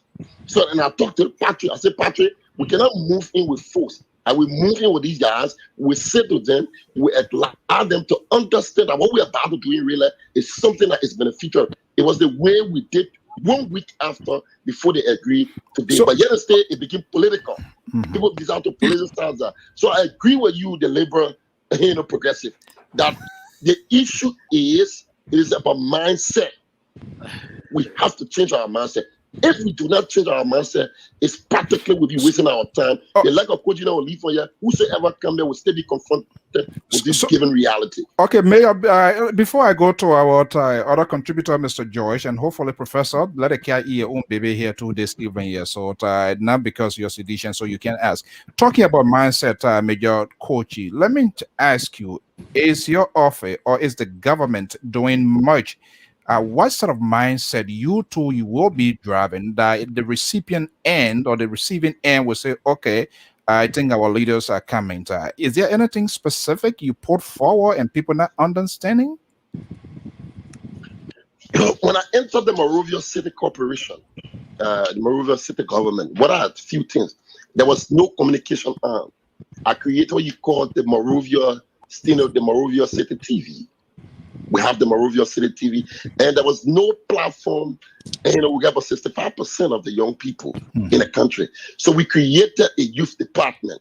It means an understanding you cannot have a lot of our population are young people. So we got to create a company to have a platform, a conduit in which the young people can be able to engage the city government. So we get a program called If I Were the Mayor, What Would I Do? So we run that program, but again, I can say to you that we are faced with too many things. We have a very, our economy, and you have a burning, priority, competing priority issue. So sometimes you get all these ideas. It got to do with capacity. It got to do with budgetary allotment. Nobody cares to understand what has been allotted to the Monrovia City government. Can I ask? Can you give us a sense? Not to interrupt you. Right here, 7 million. When you look at the budget, and there are several things faced with the Monrovia City Corporation. The leverage in which the cities around me, Conakry, Abidjan, Freetown, where it can be able to go and collect their taxes, where cities have those authority to go in terms of generating resources. For it, mobilization and functionary of the city, that leverage is not given. What is done in the Monrovia City government is that 60% is generated of our own, and we support about 40% of central government. And central government correct the revenue and give 40% to the Monrovia City government. That's what we face with. And so there are a lot of things that you cannot. I don't look at you talk about Wolosa. Even our founding father, the way the city was erected, the way the thing was constructed, you build a city for 150 person, 150,000 person. Now you get a city that gets close to 2 million people. It's not fair enough to tell you that you go find issue. Everything you see in Monrovia here, it's been overlapped. Originally, that's not what the city was faced for. The city was, when you look at the city was for 150,000 persons. We have close 1.5 million people going to 2 million people. So you see, there are a lot of challenges, planning constraints that the city currently faces with. Okay, let me go to Amos George. He's our senior contributor and analyst based in Atlanta, Georgia. Then we're going to be coming to Professor RCC Labozalo. I see him putting down his question here. Let's see what's going to happen. Mr. George, are you there? Yes, sir. All right. What's your question? I want to say welcome to the Lord Mayor of Monrovia, and we hope this should not be the last that are coming. I got a couple of questions for the mayor. The present budget, I see 250,000 allocated to the Monrovia City Corporation. I want to know the entire country of Monrovia, I mean Liberia, how much is allocated to each city? For example, Kakatan, how much money is allocated to that city? And Basel, I want to know those amounts. Secondly, what happened in Kakatan yesterday, they say? I must commend the citizenry for coming in to assist the fellow citizens. But I want to know, a city like Kakatan, why there's not a single fire truck in that city? Next to Monrovia, probably, I may say. Secondly, how those cities operate, how they generate local revenue to help carry on the day-to-day activities of those cities. And the last one here is, he spoke about something, and Mayor, this is the Liberian Public Radio. We are very straightforward. You made mention of certain politician. Mayor, will you be bold to call a politician name that receives some? Doesn't have to. Okay, let me go back to the mayor. Mayor, are you there? The mayor doesn't have to. No, I'm just asking. He mentioned something. He kind of described I don't want him to take his time so I can be able to respond to him. Okay. I was writing down his questions. I just want him to go by. Let be a little bit slower. Okay. All right. The first question he said, okay, let me go. Let me not be the interpreter here. Mr. Joyce. Yeah, I said. Can you do it slow? He tried to jot down the question so he will answer it. Okay. I said that the current budget that will be passed, I see $250,000 were allocated to the City Corporation of Monrovia. Now, I want to know, he said that the city government collect all central revenue from the city, what have you, and gave them 40%. I wonder how much is that 40% equivalent to the corporation? Secondly, I spoke about Kakatan. Why the city of Kakatan don't have a fire truck, and how the city of Kakatan generate local revenue, and what central government allowed to the county, to that city of Kakatan? You want the mayor to answer that question about Kakata? He's the mayor of Monrovia. But he just said a regular government official, they are talking with the cabinet report there. Okay, and he's concerned. So if he didn't know anything, why he would talk about government official going there? I didn't say he didn't know anything. Okay. The CDC professor is here to defend. Guys, hold on 1 second. Mr. Joy, go ahead, and then the mayor will address the question. Okay. And you talk about extending invitation to Liberians abroad. If I'm not mistaken, I think Mr. Dawu, one of the regular call on this program, he one of those who expressed and said he had gone to Liberia many times, but did not get any cooperation for the city to get into this waste management.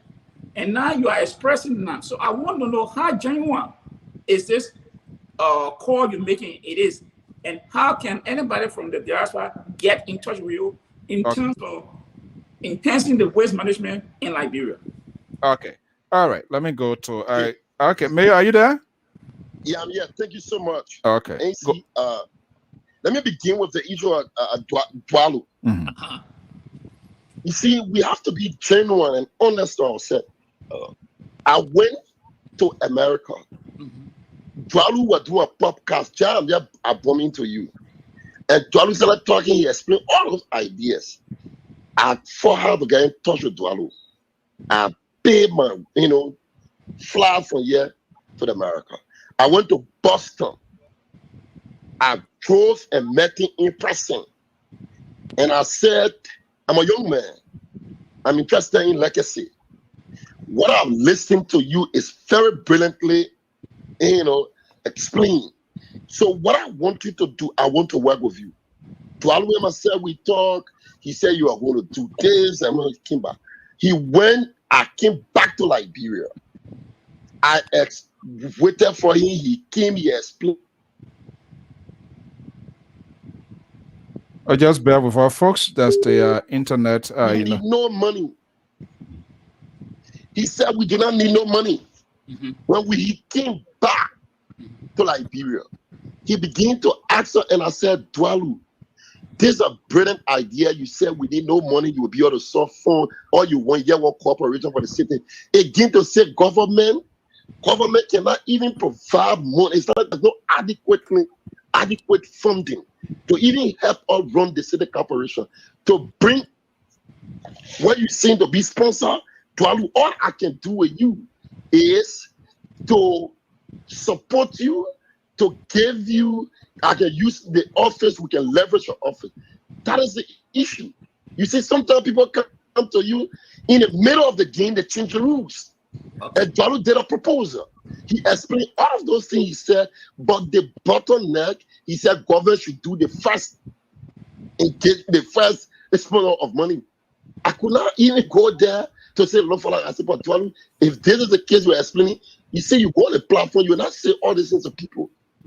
So you see, that is the reality. Dwalu, no, I went now, 1 down 2. Dwalu came here, I went for him and did engaging consistently. He came to my office.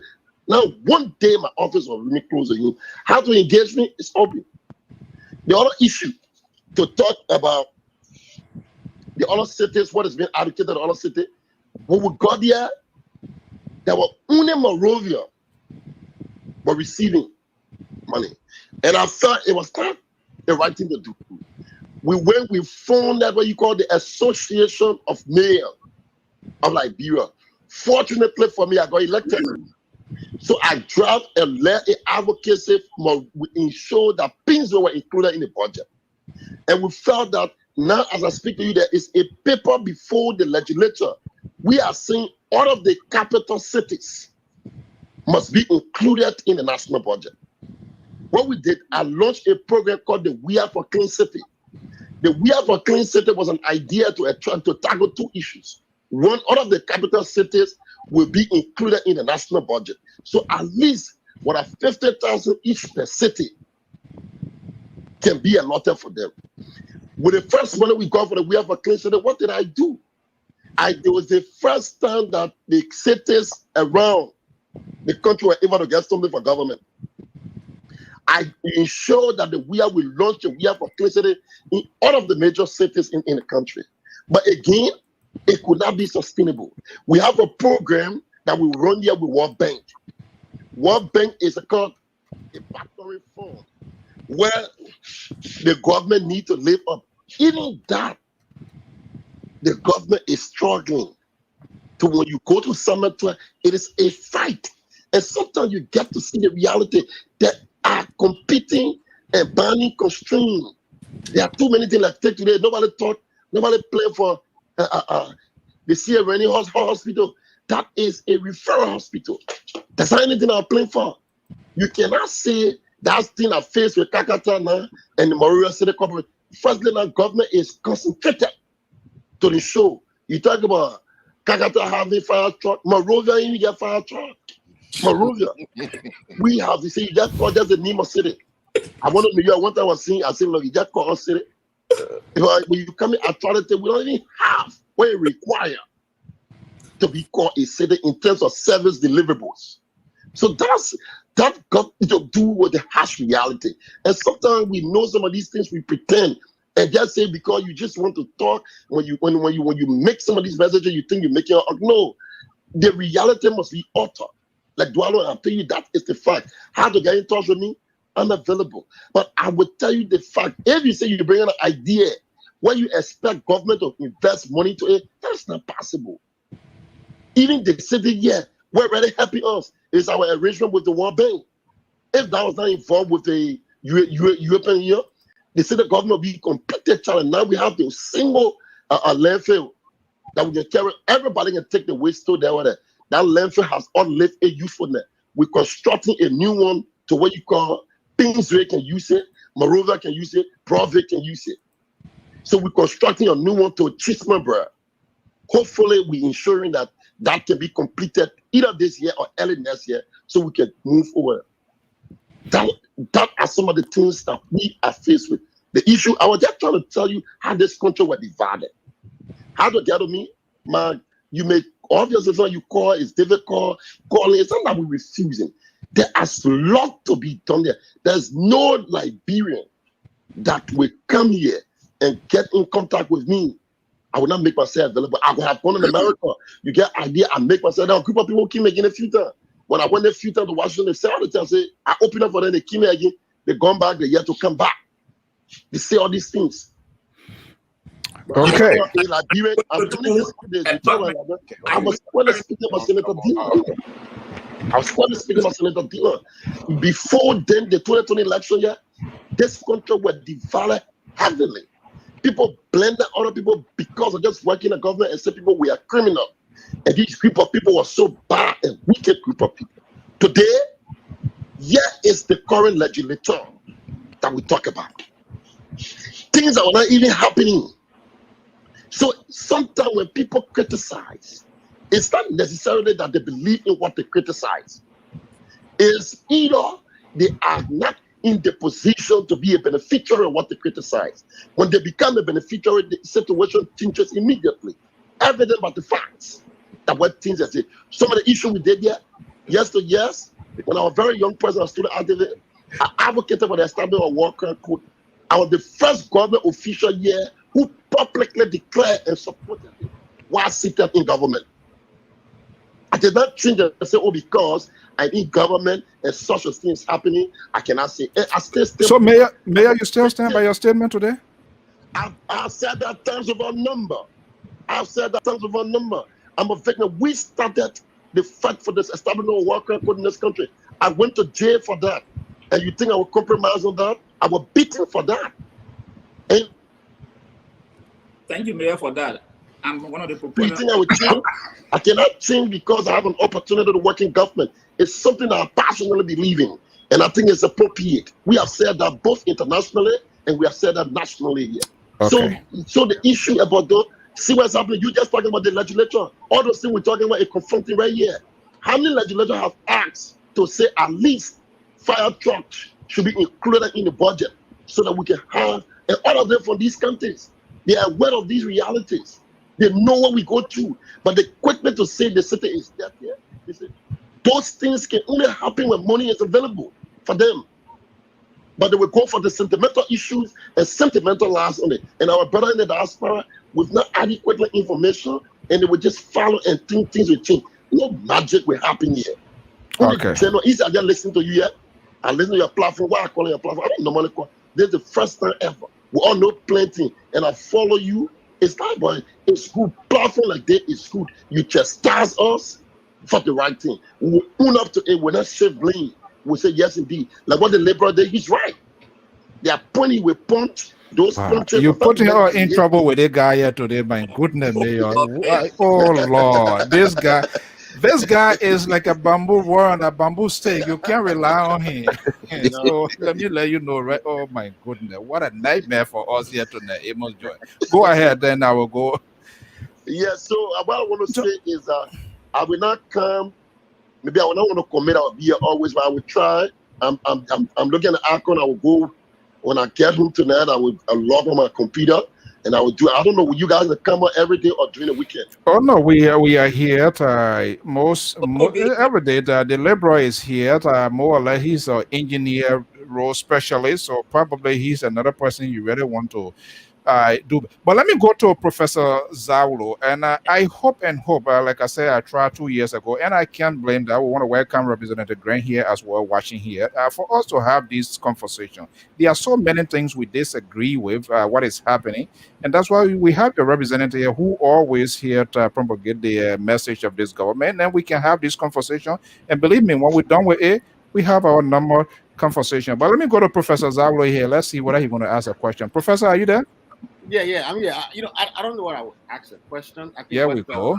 I think what the Lord Mayor did today is kind of like he kind of confirmed and affirmed some of the many things we've been talking about. I think many people have heard the phrase competing priorities. That is what this government and the previous government have been confronted with always in Liberia. And this government, like listen to the mayor today. I'm one of the biggest fans of the mayor. And when I heard him speak today, I know I'll have a good sleep. Because some of the people who have questioned and doubted. You heard a very eloquent young man, very articulate. He laid down the issue very clearly. He explained to you what this government has done and continues to do to move our country forward. And like the mayor indicated, he's one of those who have remained a strong advocate of the War Crimes Code. I've said to you guys on this show that I'm a citizen, I'm opposed to the War Crimes Code, but the government of Liberia, the CDC-led government, is not opposed to it. What President we have always indicated is the right time. We talk about the right timing to implement some of those things. He has never said that he was opposed to it. You know, whether like he rhetorically spoke once and asked Liberians what they wanted development or what they wanted the code. It was a rhetorical, statement. It wasn't anything like, oh, you choose this or choose that. But all he was saying is that, look, we have all of these things to do, and we are touching on this right now, and at some point we'll get down to the other one. But maybe I just wanted to ask this question. We are aware of all these competing challenges, but we see the need for like ambulance, we see the need for fire trucks, we see the need for all of those things. Have you thought about creating friends of the city of Monrovia in the diaspora that could kind of like help represent you here to go out there, advocate, make requests to city corporations and other things like those, like a non-profit? Have you thought about, doing something like that? And if you thought about doing that for Monrovia, is that something you can take to your association of mayors that, could be worked on? Because, I engage, as you know, I have schools, and I engage a lot of these people around here and get, things for my school. And some of these things you pay for it, but it's so low cost. As long as you have the proper document, you can be able to get those things. So have you thought about creating something like that? Okay, let me go back to the mayor. Thank you, Professor Saulo. Thank you so much. And it's the other way around. I think I'm one of your real follower and a mentee.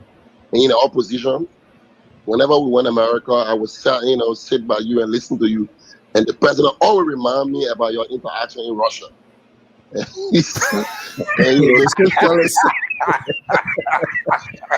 so, but well, on a very frank note, since we assume this responsibility, we have been opting to see how we can make changes. I was in America not too long. We were in Minnesota. I went to Minneapolis, and we tried to arrange a sisterly city relationship. We're able to talk about Vonjema. We're able to talk about Kakata, even Brooklyn Park and Kakata. We were able to. I made a representation on behalf of Kakata, the mayor of Kakata. In fact, the mayor of Kakata is the secretary general of the Association of Mayors. So then I went back and I informed him and to see how they can do a follow-up. And I also went to Vonjema and also informed them how they could also do a follow-up. What we haven't succeeded in doing, like you said, to form a group of people to say Friends of Monrovia, to sort of assistance on behalf of the city, no. But we have given a lot of Liberians who have come to us and say they will help us and advocate and we give them communication. Take, for example, Bill Roger. A young man came to me, I could help you, we'll do a land. Wrote you a letter, he took that letter here. Another man, J. Marco Kuman. I think I'll call my time, I cannot, call all their name off hands now. But I say, so, I don't know, we have tried to allow individuals to be representative on behalf of the city. Where they will come to us and say, look, what we want for you is just give us a written document. So that document will serve as an instrument in ensuring that we go and reach out and lobby for you. Well, up to now, we haven't been fortunate since they are out there. If this platform can be the platform that we can say, then I'll just have to say to you, Professor Saulo, I'll go back and meet the council, and propose that to them. One is in Zones at the Monrovia, but the councilman of Monrovia, then I can be able to take it. I think it's a brilliant idea. As something I already support. Because what kind of mayor who doesn't want to be successful? I don't see it. I ask them a question. Why would I want the street of Monrovia to be littered with that? What do I want to be condemned if I want a means? It's some of these things happen. It's only because it's beyond your control at a particular point in time.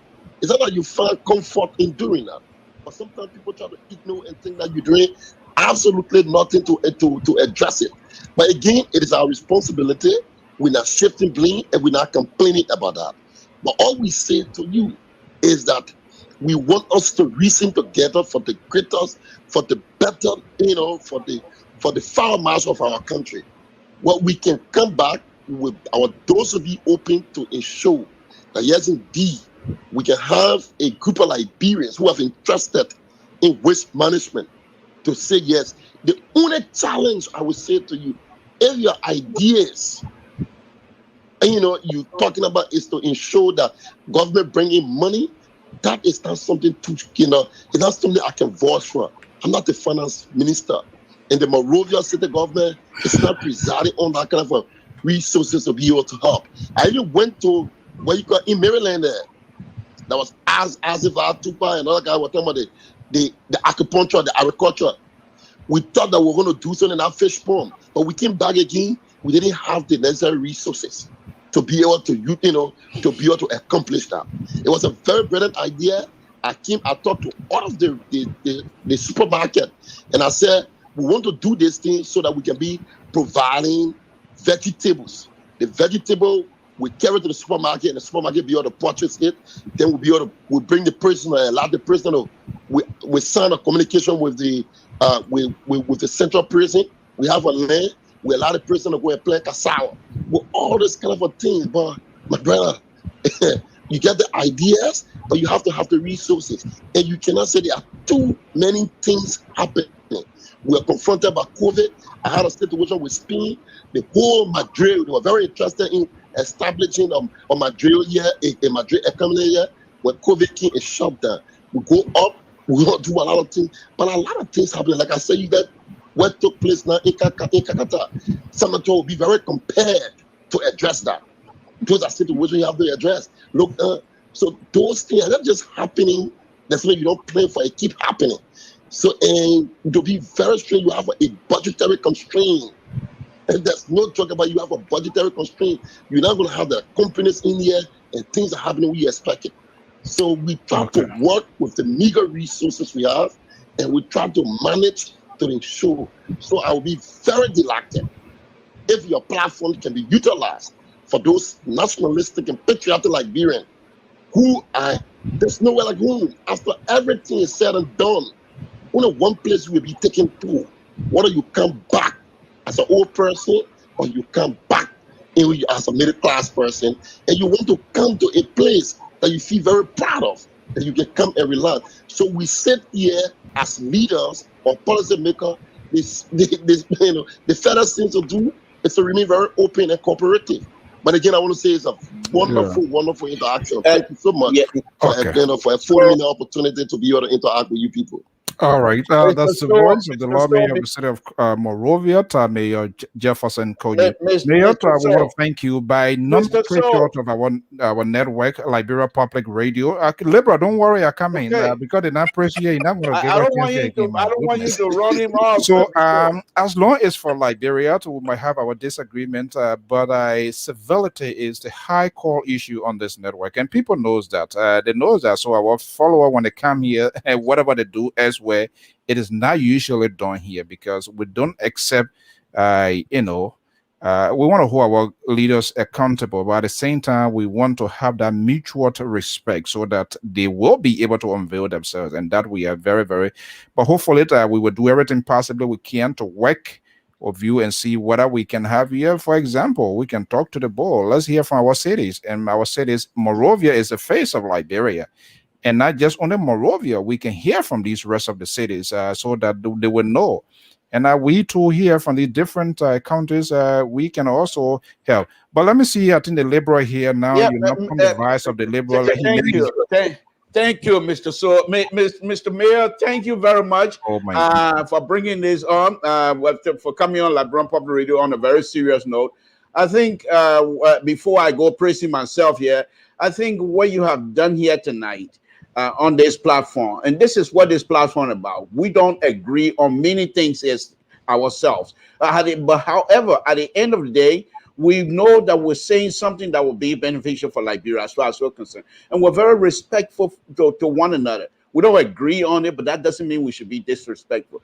You people, no matter what, I don't care how young you are the leader of of our community. And so the respect, even if we don't agree with you, and Mr.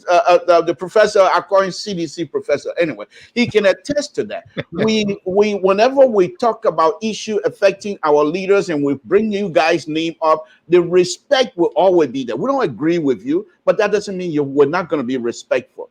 Having said that, having bring that up, Mr. Mayor, I think one of the things that I would advise, if you don't mind, you don't have to be an engineer. But one of the things that I will advise nowadays on the social media, especially YouTube, you can put in, then I will be ridiculous here. You can type in how to cut toenails, and the people will bring it up. If you just go in there and type in how the waste management process is, it is not that expensive, and it shouldn't be. The only thing that I would say, if you go into YouTube and just type, there'll be so many waste management process that then they will go into detail, and just to benefit yourself, just so that you will know when somebody sends into, when I come to you and I want to sell you a snake oil about waste management, you will have that benefit of knowledge to be able to approach me. Okay, one of the main things you will find out is the water table. How deep is the water table? Because you want to make sure where you're going to put your waste material, it don't flood easily. And another thing is how when you put the waste in there, they maintain the gas, the waste product produced. How do you vent it out? Those are the most two critical things in terms of waste management. So I'm just bringing that to you. Don't take it from me. Go to YouTube and research that. Another thing that I want to say here, Mr. Mayor, is this. You coming out here tonight to bring something out here to talk about Liberia. I think you have done a wonderful job. Even though you're not here to be the spokesperson for the government or Republic of Liberia, but to come out and not being bashful, to say, look, we have so many challenges we're facing. Coming from you, Jefferson Kochi, Honorable Jefferson Kochi need that we all be hearing all over the world. Coming from you, that means a lot. Because if these things are not come out from people like you, some of us will improvise and make the story up and say, because we have a platform, and say, oh, this is what happened in Liberia, this is what happened, and before you look, it's all over. But for you to come out here and dispel some of that information here tonight, I feel wonderful, and I feel very grateful for you to do this for us. Mr. So, I want to thank you also, Mr. Mayor. Thank you very much. Okay, Professor, you got a last word, 30 seconds, per George, 30 seconds before we let the mayor go, and then he can close up. No, I just want to ask Mr. Liberal Progressive whether he was ready for the membership card, so he can transition from. Oh my goodness! Why do you think I would want to be a professor? We'll deal with it when the mayor leaves. We know the story. So it looks like now a Liberty Party, because we'll discuss that when the mayor leaves. Okay, okay, Mr. Joyce, what's your 30 seconds? Already. Look, I just want to say thank you for the Lord Mayor Marofia, Mr. Honorable Kochi, for coming on. And he did throw a light on that dual issue. And it is very, very important that he did throw that light. And I will ask, I know Mr. Barrow on this platform, he listened to he watching. Yeah, he listened to what the mayor said. So, Mr. Barrow, I think the door is open. The mayor he made it very emphatically clear. And so he just come in this short time, gave us some insight of how the city corporation is operated and how it's being run. So at least when we're seeing something, we know exactly what will be driving that. And these lawmaker now, for me, y'all know me, I come to get on their back. Why they're not allocated, but let me just put it this way.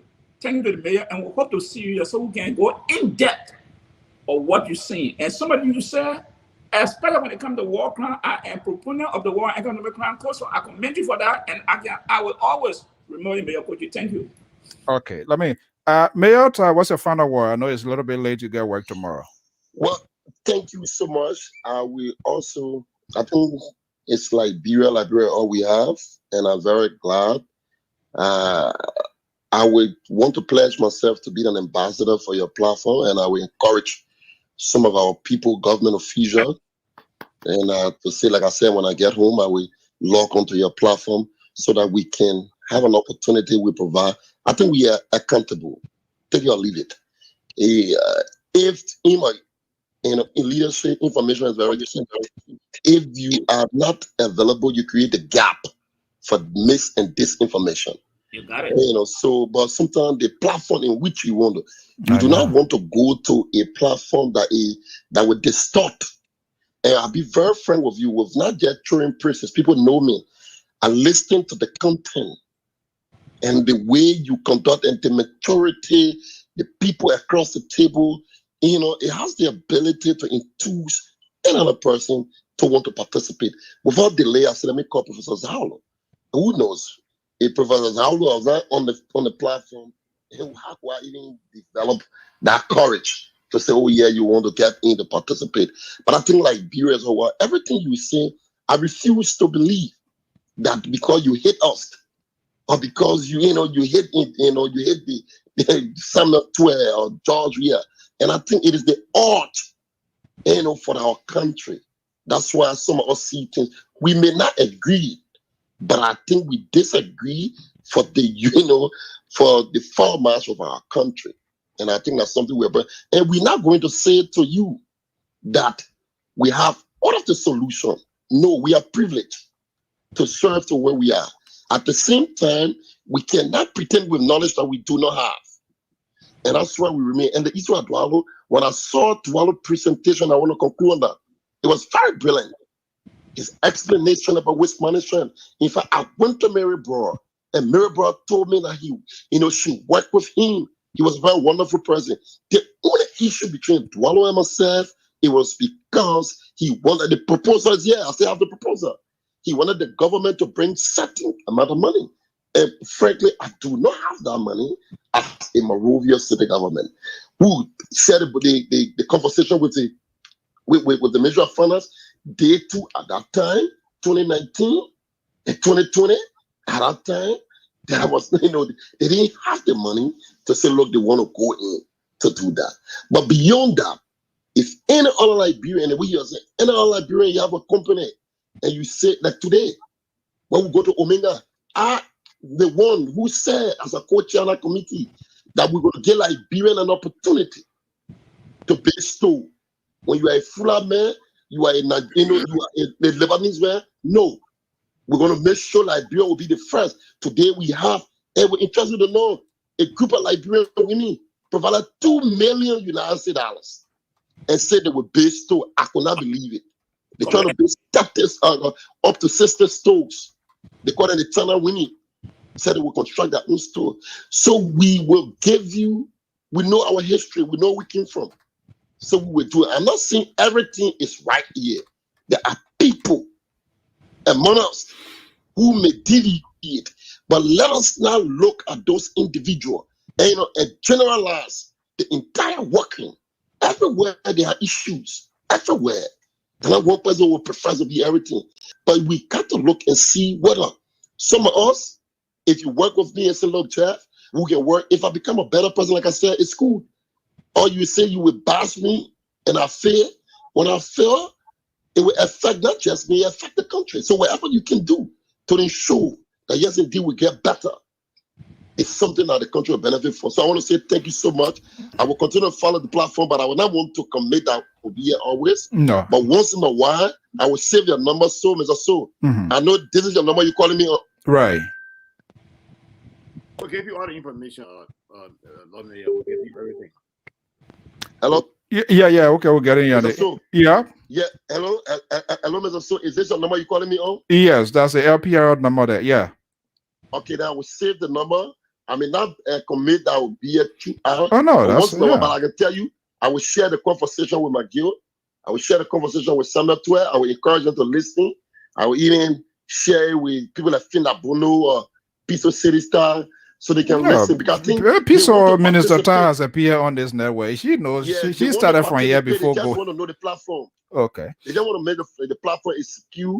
The platform is balanced. So they will go. So all of the people that we can reach out to, that you get consent to, you send me text. I will talk to them and I will see how they can be able to participate and give the side of their story. Again, I'm honored and I'm very, very appreciative of this very impromptu interaction. But thank you so much. All right. Well, that's the voice of the Lord Mayor of the City of Corporation of Monrovia, the biggest city. Mayor Koju, thank you so much for bumping in. Next time, we're going to bring you here via video so that we can have that face-to-face interaction. But thank you. I think that was a very good thing you did here. Not just only you, for the city for the city or the mayors and even the government. We're looking forward to having future conversation. Thank you so much. Okay, gentlemen.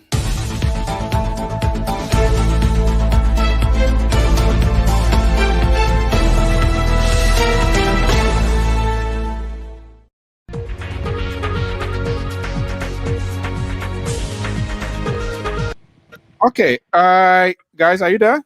Yeah. Okay,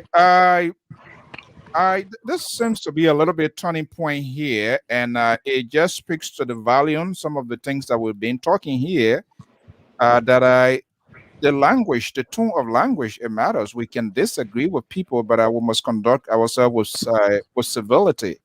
And that then when we ask legitimate questions, those questions will be answered.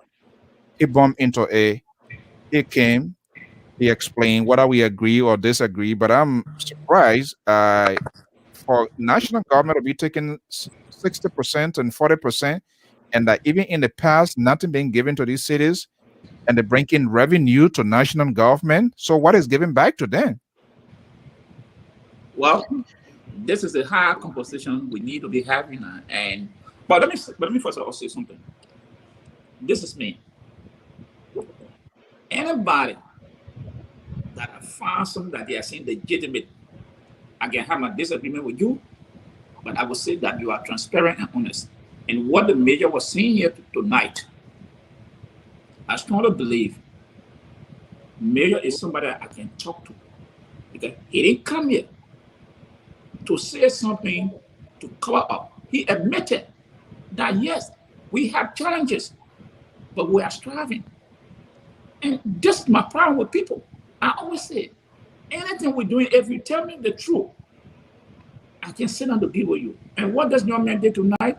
I have my own disagreement on some issue, but what he did tonight, he was forthcoming, he was transparent. It opened the room for more conversation, you think? Of course. Of course. He had opened the room for more conversation with our political leaders, not just him, because the national legislature he's talking about, these are the guys who are supposed to allocate money for the counties. Right. And no ambulance. You see the debating, nobody talking about ambulance. They talk about medical issue. But what about the fire service, the same to other people? Where is the ambulance? In this budget here, I didn't see any allotment for cities. No. Nothing for cities. But I see here $2 million going. Mr. So and Central Right. Please, I want you guys to understand why the mayor was here. They're telling us some stuff. Please don't start the kumbaya stuff here right now. No, Mr. Cinder Right. You have the far right holding up a platform, a budget, and what have you. We will discuss that. Let us try to talk about what the mayor have said here, and then from there we can discuss. But there is some correlation here. I know exactly where you're going. I know exactly what both of you are capable of doing, and I'm here as a counterweight. I'm going to have to put it out there quickly for Mr.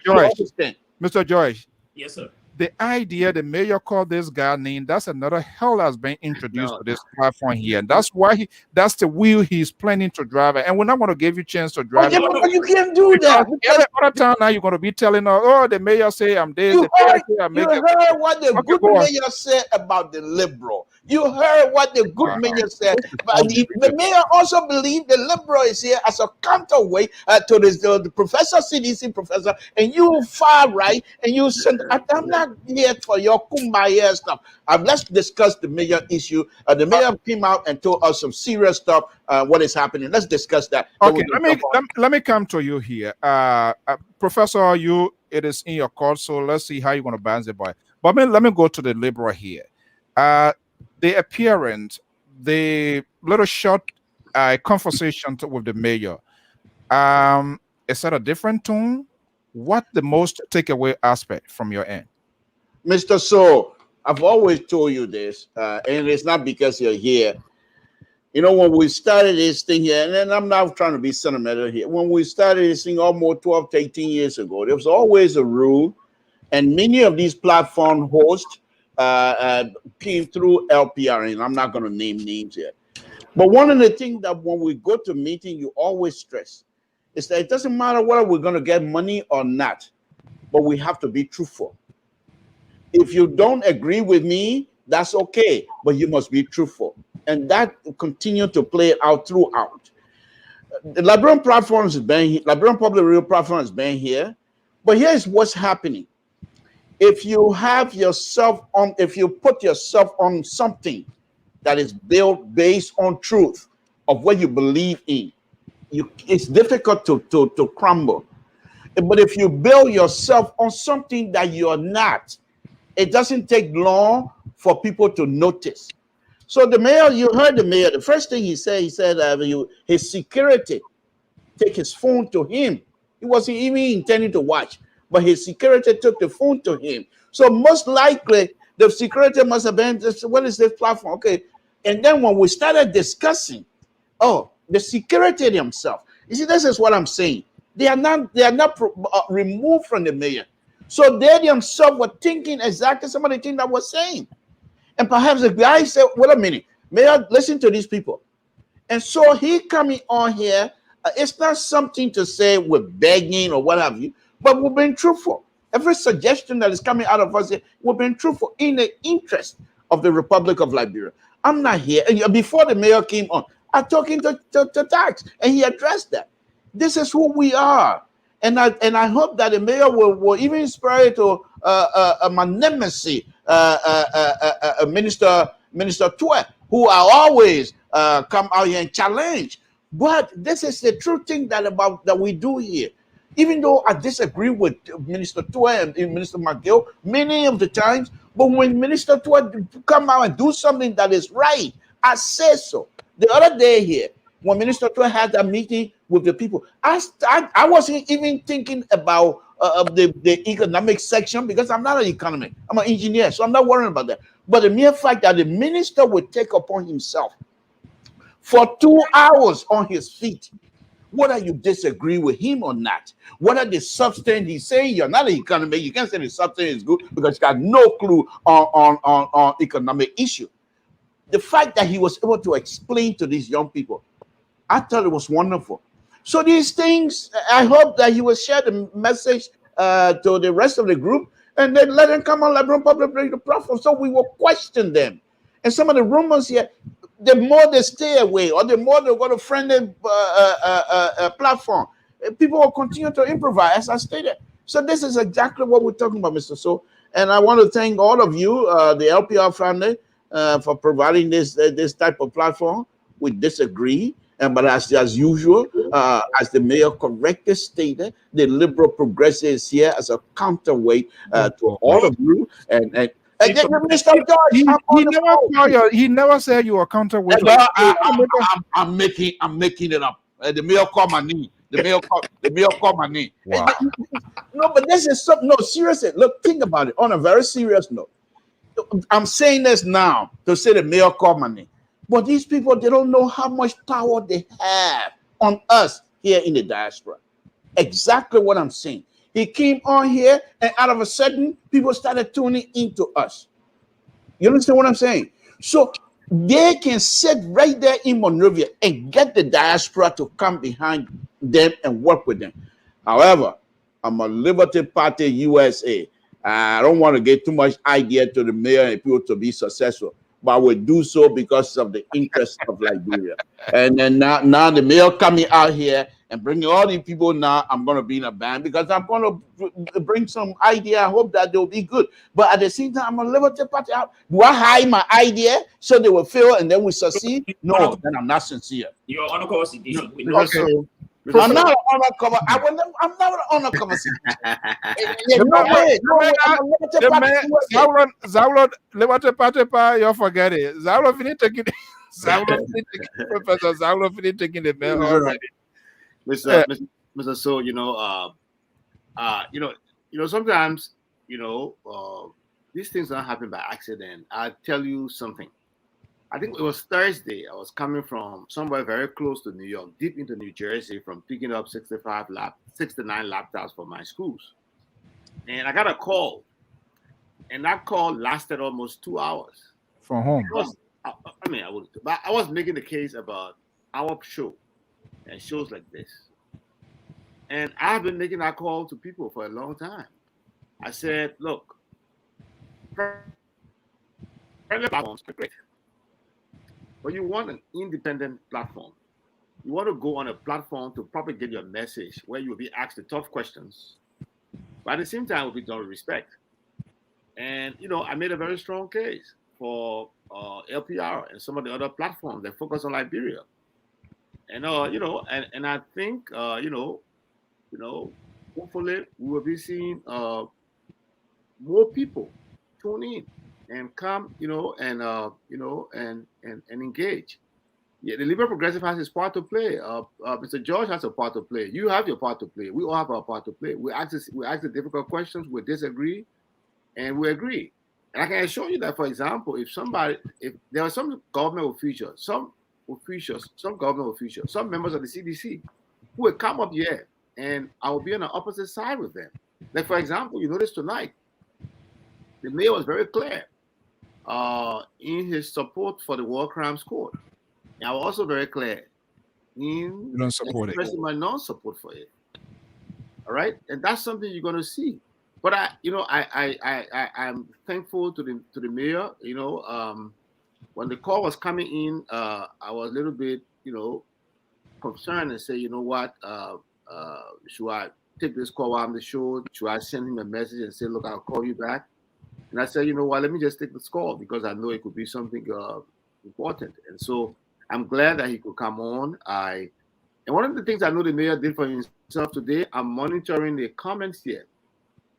The mayor just elevated his ratings. There are so many positive comments from people here. And that's what this thing will do.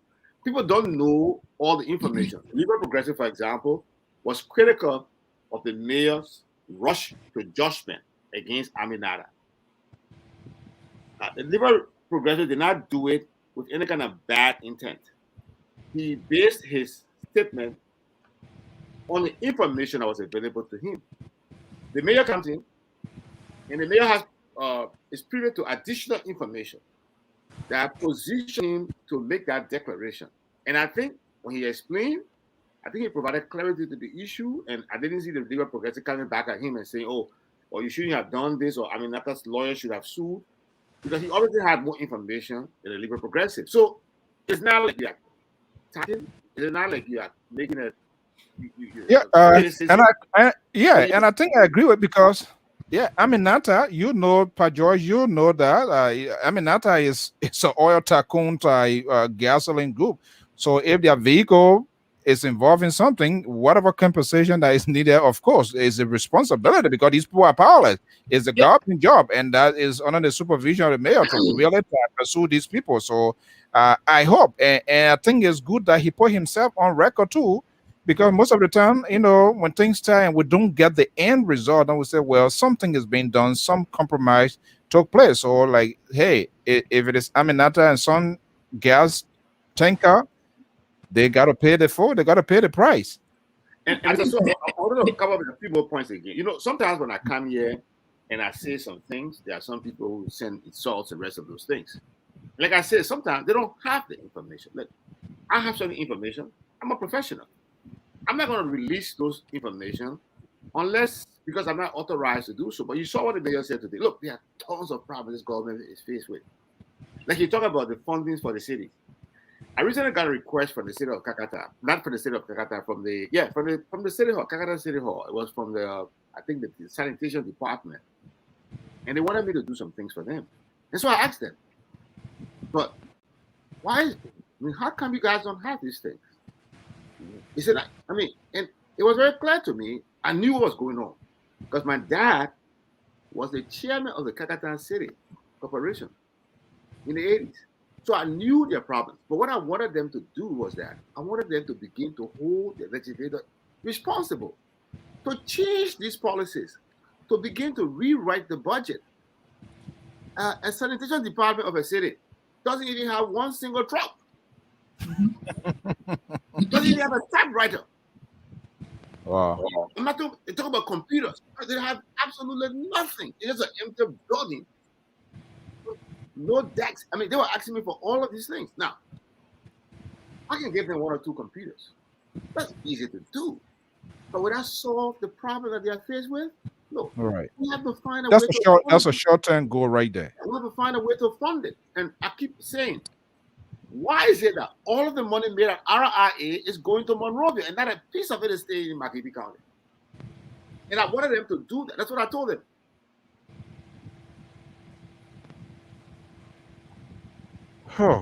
Oh, they share you all now. Yeah. You see trouble that you now. Go and speech. Okay, so I just wanted to say those things, but this government has a lot of challenges. All right. This is a tweet. This is a tweet here from Eduardo. He said, "Thanks to the mayor. His time here was very good. Hope he comes back soon." And there are a lot of because that's what happened when information is being disproportionate.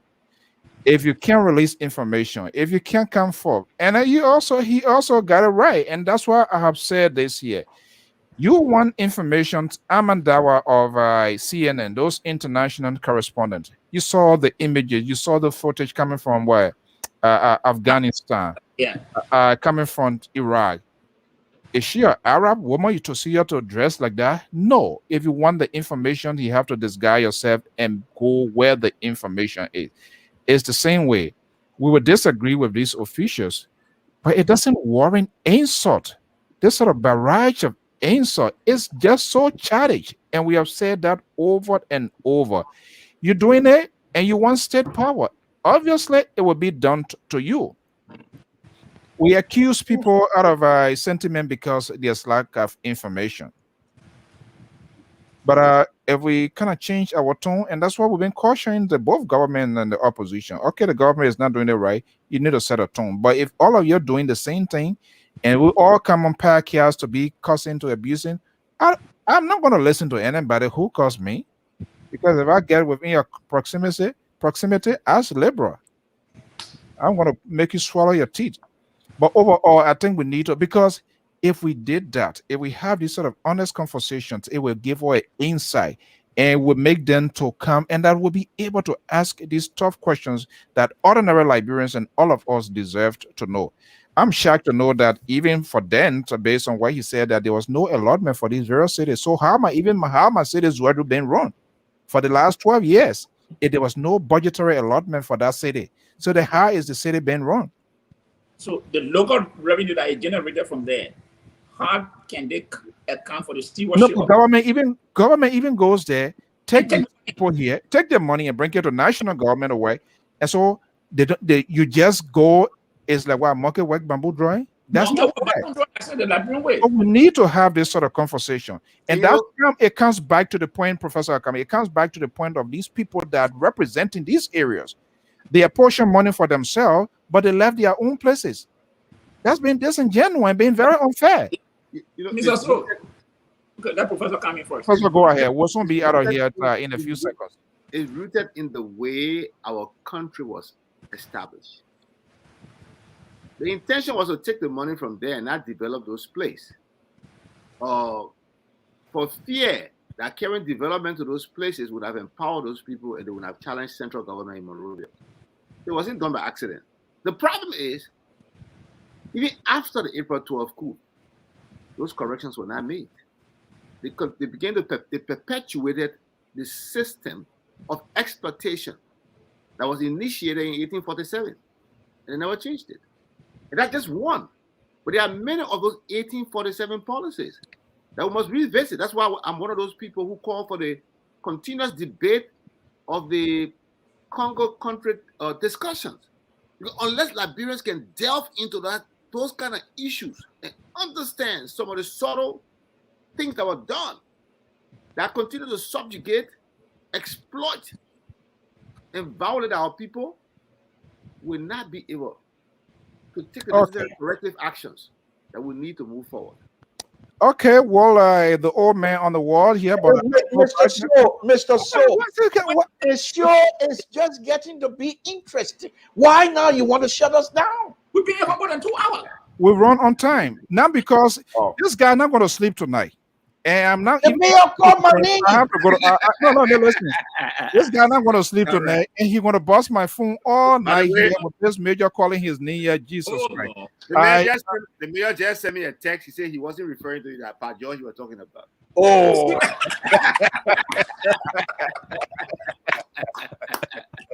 Oh my goodness, he made a mistake, right? I knew the mayor made a mistake. I knew. Mayor, please. Mayor, not Okay. us here. No, We want- all right. Yeah, go ahead, Amos George. Amos, go ahead. Let's make our final statement and we're gonna be closing. No, I tend to agree with you to some extent. But what I'm saying is now, we have the power now to change your policy. We have it.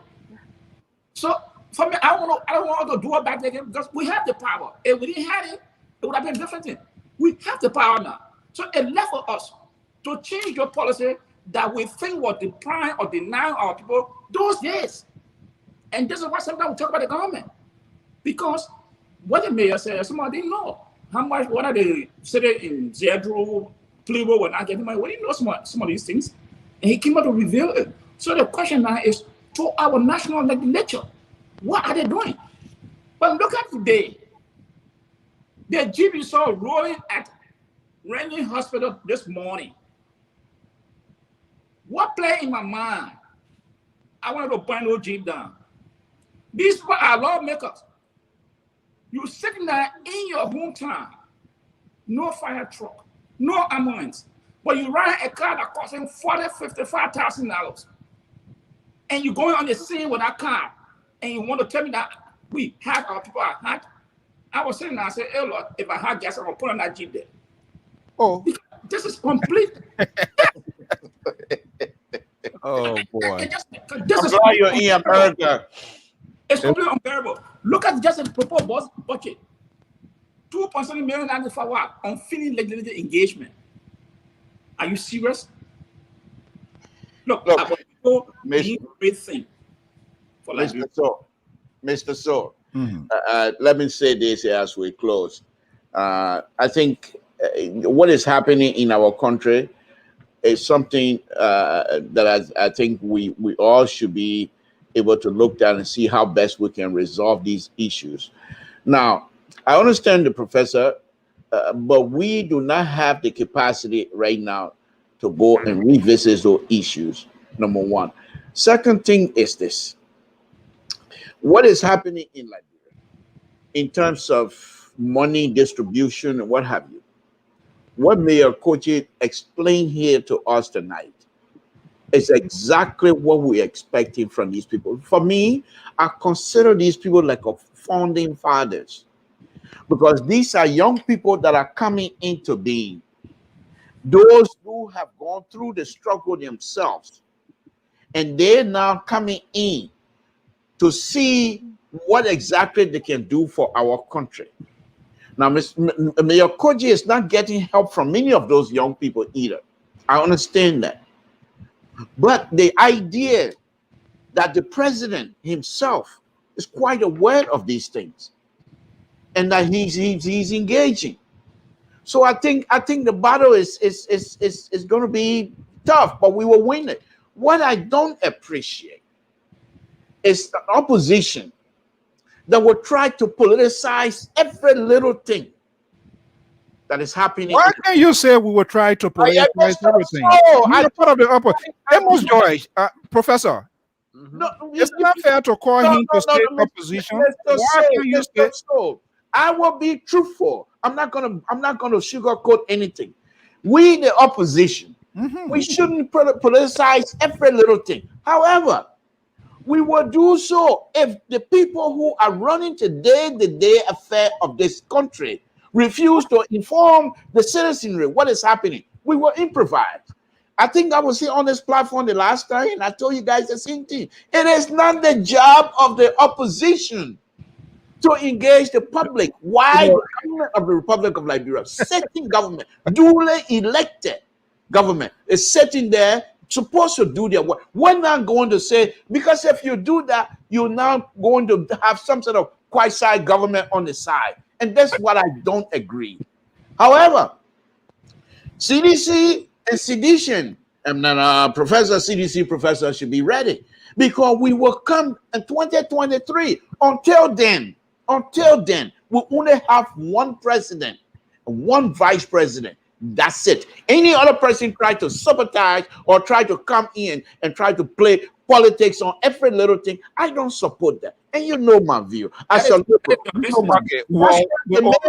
In here tonight, and specifically say what the liberal progressive is saying. Okay. I'm about to kick you off right now. Well, it don't matter. It don't matter. Okay. What I told the group, and I think we'll say, and we maintain our position. We were not going to beg people to come here. We're not going to beg opposition to come here. All we have to do to be authentic in our conversation. Thank God that he bumps into because we discuss Liberia. We discuss about a country that belongs to both of us. And I think we must do it in a very honest fashion, to respect, give people the ability to hear their side of the story. And we can disagree and find the common ground. Well, gentlemen, I want to thank you so much. Our microphones, our phone lines is open. But this is the guy who sealed or who locked down the first branch of government recently. He called himself Emmanuel Gongwa, CRC, the Economic Freedom Fighter. He's going to be here special to Lpr-Tv tomorrow at 4 o'clock. Why is he locking down the first branch of government? Is that a way to gain political relevance and go to jail? When you go to jail, you get it from there. You go run for Senate. If you go run for representative. Is that a new political paradigm in our country? We're going to be here. We're going to give him a fair share why he did what he did. Because fire were broken up in that place there, like what happening around here, and somebody's lives were being involved. Professor Alcise Labozalo, senior contributor and analyst of the Liberia Public Radio, who's also a strong supporter of the CDC and the Liberty Party based USA, with strong alignment with the Liberty Party Liberia. The most liberal on this network, Samson Branto. And of course, our own Amos Joy from Atlanta, Georgia, the man who refused, who turned down the call of Donald Trump to tamper with the elections of 2023 here in the USA. And our man here, Mr. Samuel Jackson, he's not able to be here. So hopefully, George, I think George, we're too going to get a fine sleep like Professor, because finally his phone call is being answered. So I think this could be a new chapter for the professor.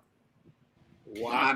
Professor did not call the person who was on the phone with him for 2 hours. Who's that person, Professor? No. It was I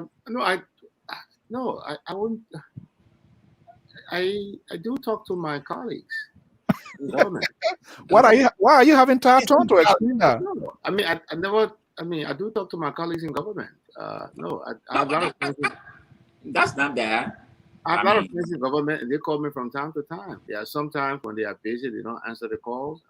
But I do understand. Professor, I need to ask you one question here. Something to the program is over. It's not. One question. So let me ask a question. Why you want to ask question? So I told you I'm not here for your kumbaya here closing program when the program is not to be closed. You got to start abusing as chairman. No, let me tell you, Professor. I know Professor. Okay, you will ask a question, but this guy, I know him like an ABC.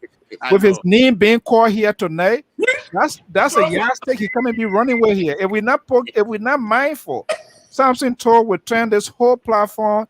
I just want to find out how many people in the Liberian diaspora community that honorable Major Jefferson Koji has called their name. It's simple as that. It's me. What I'm talking about? No. Is that a question you want to ask him? No, the question that I have for the professor. But why I got to do with this one? Why you brought this one? So, will you mind if I ask my question, please, Mr. CDC professor? The question I had is this: there's rumors going around that you are a foreign policy advisor to the president. No. Is that true? No. Okay. That's not true. All right. That's not true. That's so removed from the truth. You're not a diplomatic professor. That's not true. So removed from the truth. Okay, well, guys, I want to thank you so much for being here. And hopefully, we're going to be having Emmanuel Gwangwat, who is the economic freedom fighter. They want to be a political party, and we're going to have we're going to have a critical conversation here. Opposition, imposition, GOL, all must be held accountable, including myself sitting behind the microphone. Our utterance, things that we say, does impact society, community. Gentlemen, I want to thank you so much for your time this evening. As usual, your giving back to the community is gradually resonating. And our microphone is open to Samson, to Joseph Boyka, to I don't know where Mr. Jackson belong, whether the ANC, Ellis Comey, and even the president, Dr. Weah, they can come here. And all of those are seeking state power. Let us have a conversation. And we guarantee that there will be civility. There will be accorded the full respect. However, what is not guaranteed, we're going to ask tough questions. Questions, not these sort of challenge questions, but questions of substance that Liberians are yearning for tangible result. That sets us apart from different other networks. Guys, have a pleasant evening. And Samson, please do not call me tonight for any other thing. The program is finished. I am not taking call. Today is my son's birthday. I gotta be taking. Do not call me. When you call me, my phone will be off. Just to let you know now, I'm saying the public. Just come out. You be the first to call me to congratulate me because the mayor called my name, and then I will not call you. Okay. He did it right. Why must you call you again? But the man already sent a message to me. He said he made a mistake. Yeah. So They made a mistake. So please let her go. All right, guys. Thank you. Okay. All right. Thank you, Mr. So. Good night to all. Happy birthday to you. We did the born you. To you. How many months ago? Happy birthday to you. How many weeks ago? To you. How many years ago? Happy birthday to you. You only know for this for you, Mama. Hey, yeah. Happy birthday to you.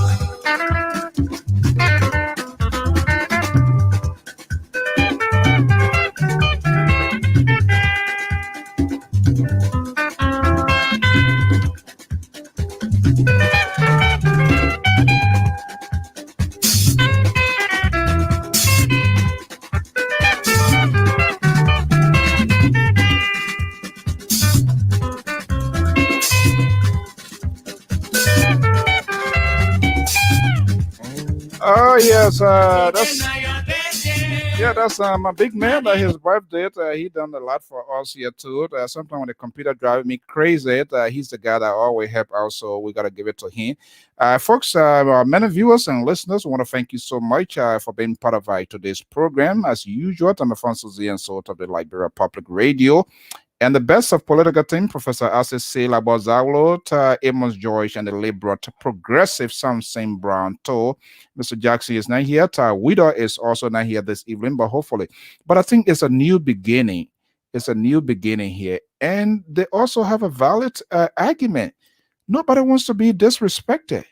You cannot go somewhere that you'll be uncomfortable and people will insult you. I saw a comment here. He's one of our valuable listeners, and I hope that will not happen because we disagree with people. But you can't call people criminals if you can't prove anything. It's just wrong. It's just unacceptable. Because I would do these things, they're going to come back and hunt us as well. What happens tomorrow when your political person becomes the president or official, and you seeing those sort of things happening? I don't think it's the right thing to do. Well, our prayers and thought goes out to the people of MARGIBI County, Liberia, the president, the government. It's just too much recently.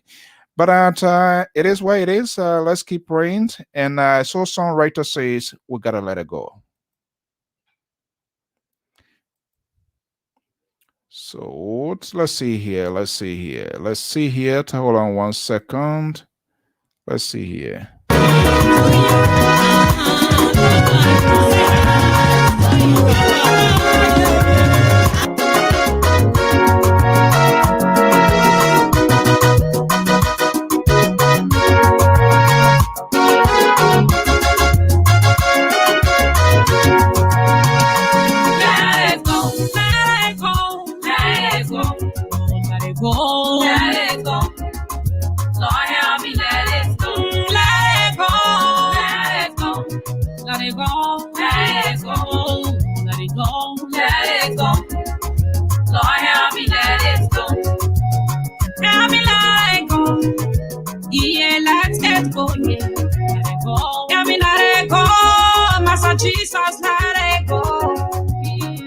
We're going to be taking a special reflections on the legacy of the late Representative Munant Youngblood Pennant. We managed to get in touch with her mother, Mrs. Pennant, Munant Youngblood, and she built an institution. You know what a role, what things that she used to involve in. Lpr-Tv, its camera went inside what she's doing. We learned that she got a vocational school, a computer school, and different activities. So we're going to be bringing them here what Munant Youngblood hopes to achieve until up to her demise. So we're going to be speaking with management of our institution. They call N and Ladies. Is Right Capital Bypass. That her mother, that Manant Elizabeth Pelham. There, so we're going to be having her right here. She's based. She's worked with the Senate of the Republic of Liberia. We're going to be having her here very shortly, or the management of Munant Youngblood Pennant. Because you don't have nobody. If you say you will continue to be a zogo. If you say you will continue to be a prostitute. If you say you will continue to be a beggar. You will not marry. You will not bear your own children. Tomorrow we're going to be hosting the CRC of the group calling itself the Economic Freedom Fighters of Liberia, EFFL of Liberia. Emmanuel Gongwat was recently jailed at the Central Correction Facility for locking down the first branch of government. What the heck is going on? Everybody tried to gain political relevance. So maybe, well, do I need to go lock down the Ministry of Foreign Affairs? And then from there, I can go run for senator or representative for Grand Gate County. I don't think I need to do that. While these politicians are doing what they are doing, is that a way to keep the conversation? But is it a narrative that plays into the hands of the electors? Because the electors, too, they are in ties with anything. Once you do anything crazy, you are being considered King David, that you can fight their battle. But I don't think that's how Liberia should be. If this government is not doing it, which of course there are a lot of failed policies or there are a lot of things to talk about, but they must create the conversation, they must create the narrative and set themselves apart. But if CDC is wearing red barrel and you are wearing blue barrel and you are wearing green barrel, it makes no difference. You just know different. Everybody yelling, screaming. I don't think it's good for our country. Until then, tomorrow, time of Francis so right here from the New England Bureau, time check here is 6:57 p.m. Eastern Standard Time. By God's willing, same time, same station, we're going to be back here, and I'll be playing host with Emmanuel Gwangwa. Emmanuel Gwangwa is the CIC, the group calling itself the Economic Freedom Fighters of Liberia. So many people fighting for us. At the end of the day, they end up fighting for themselves. That's the bottom line. But for sure, I can fight for myself. Nobody should fight for me. They are not doing it for me. They are doing it for themselves. The lawmakers, here we are. You saw what happened to MARGIBI. They have a huge amount to themselves, leaving your county, your districts vulnerable. So how are we going to do it? They are the ones who should make those allotments. And so we all must be held accountable. Until then, folks, have a pleasant evening.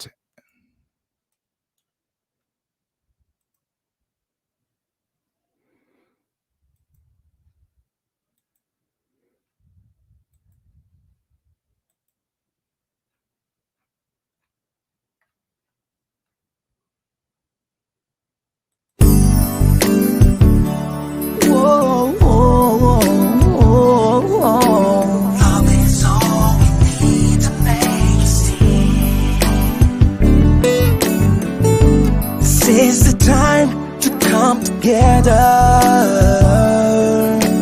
Keep Liberia safe forever. So open up your heart, let the unity begin. Love is all we need to make it stand. Let's cultivate one another. Learn to live together as brothers and sisters. Without togetherness, we won't have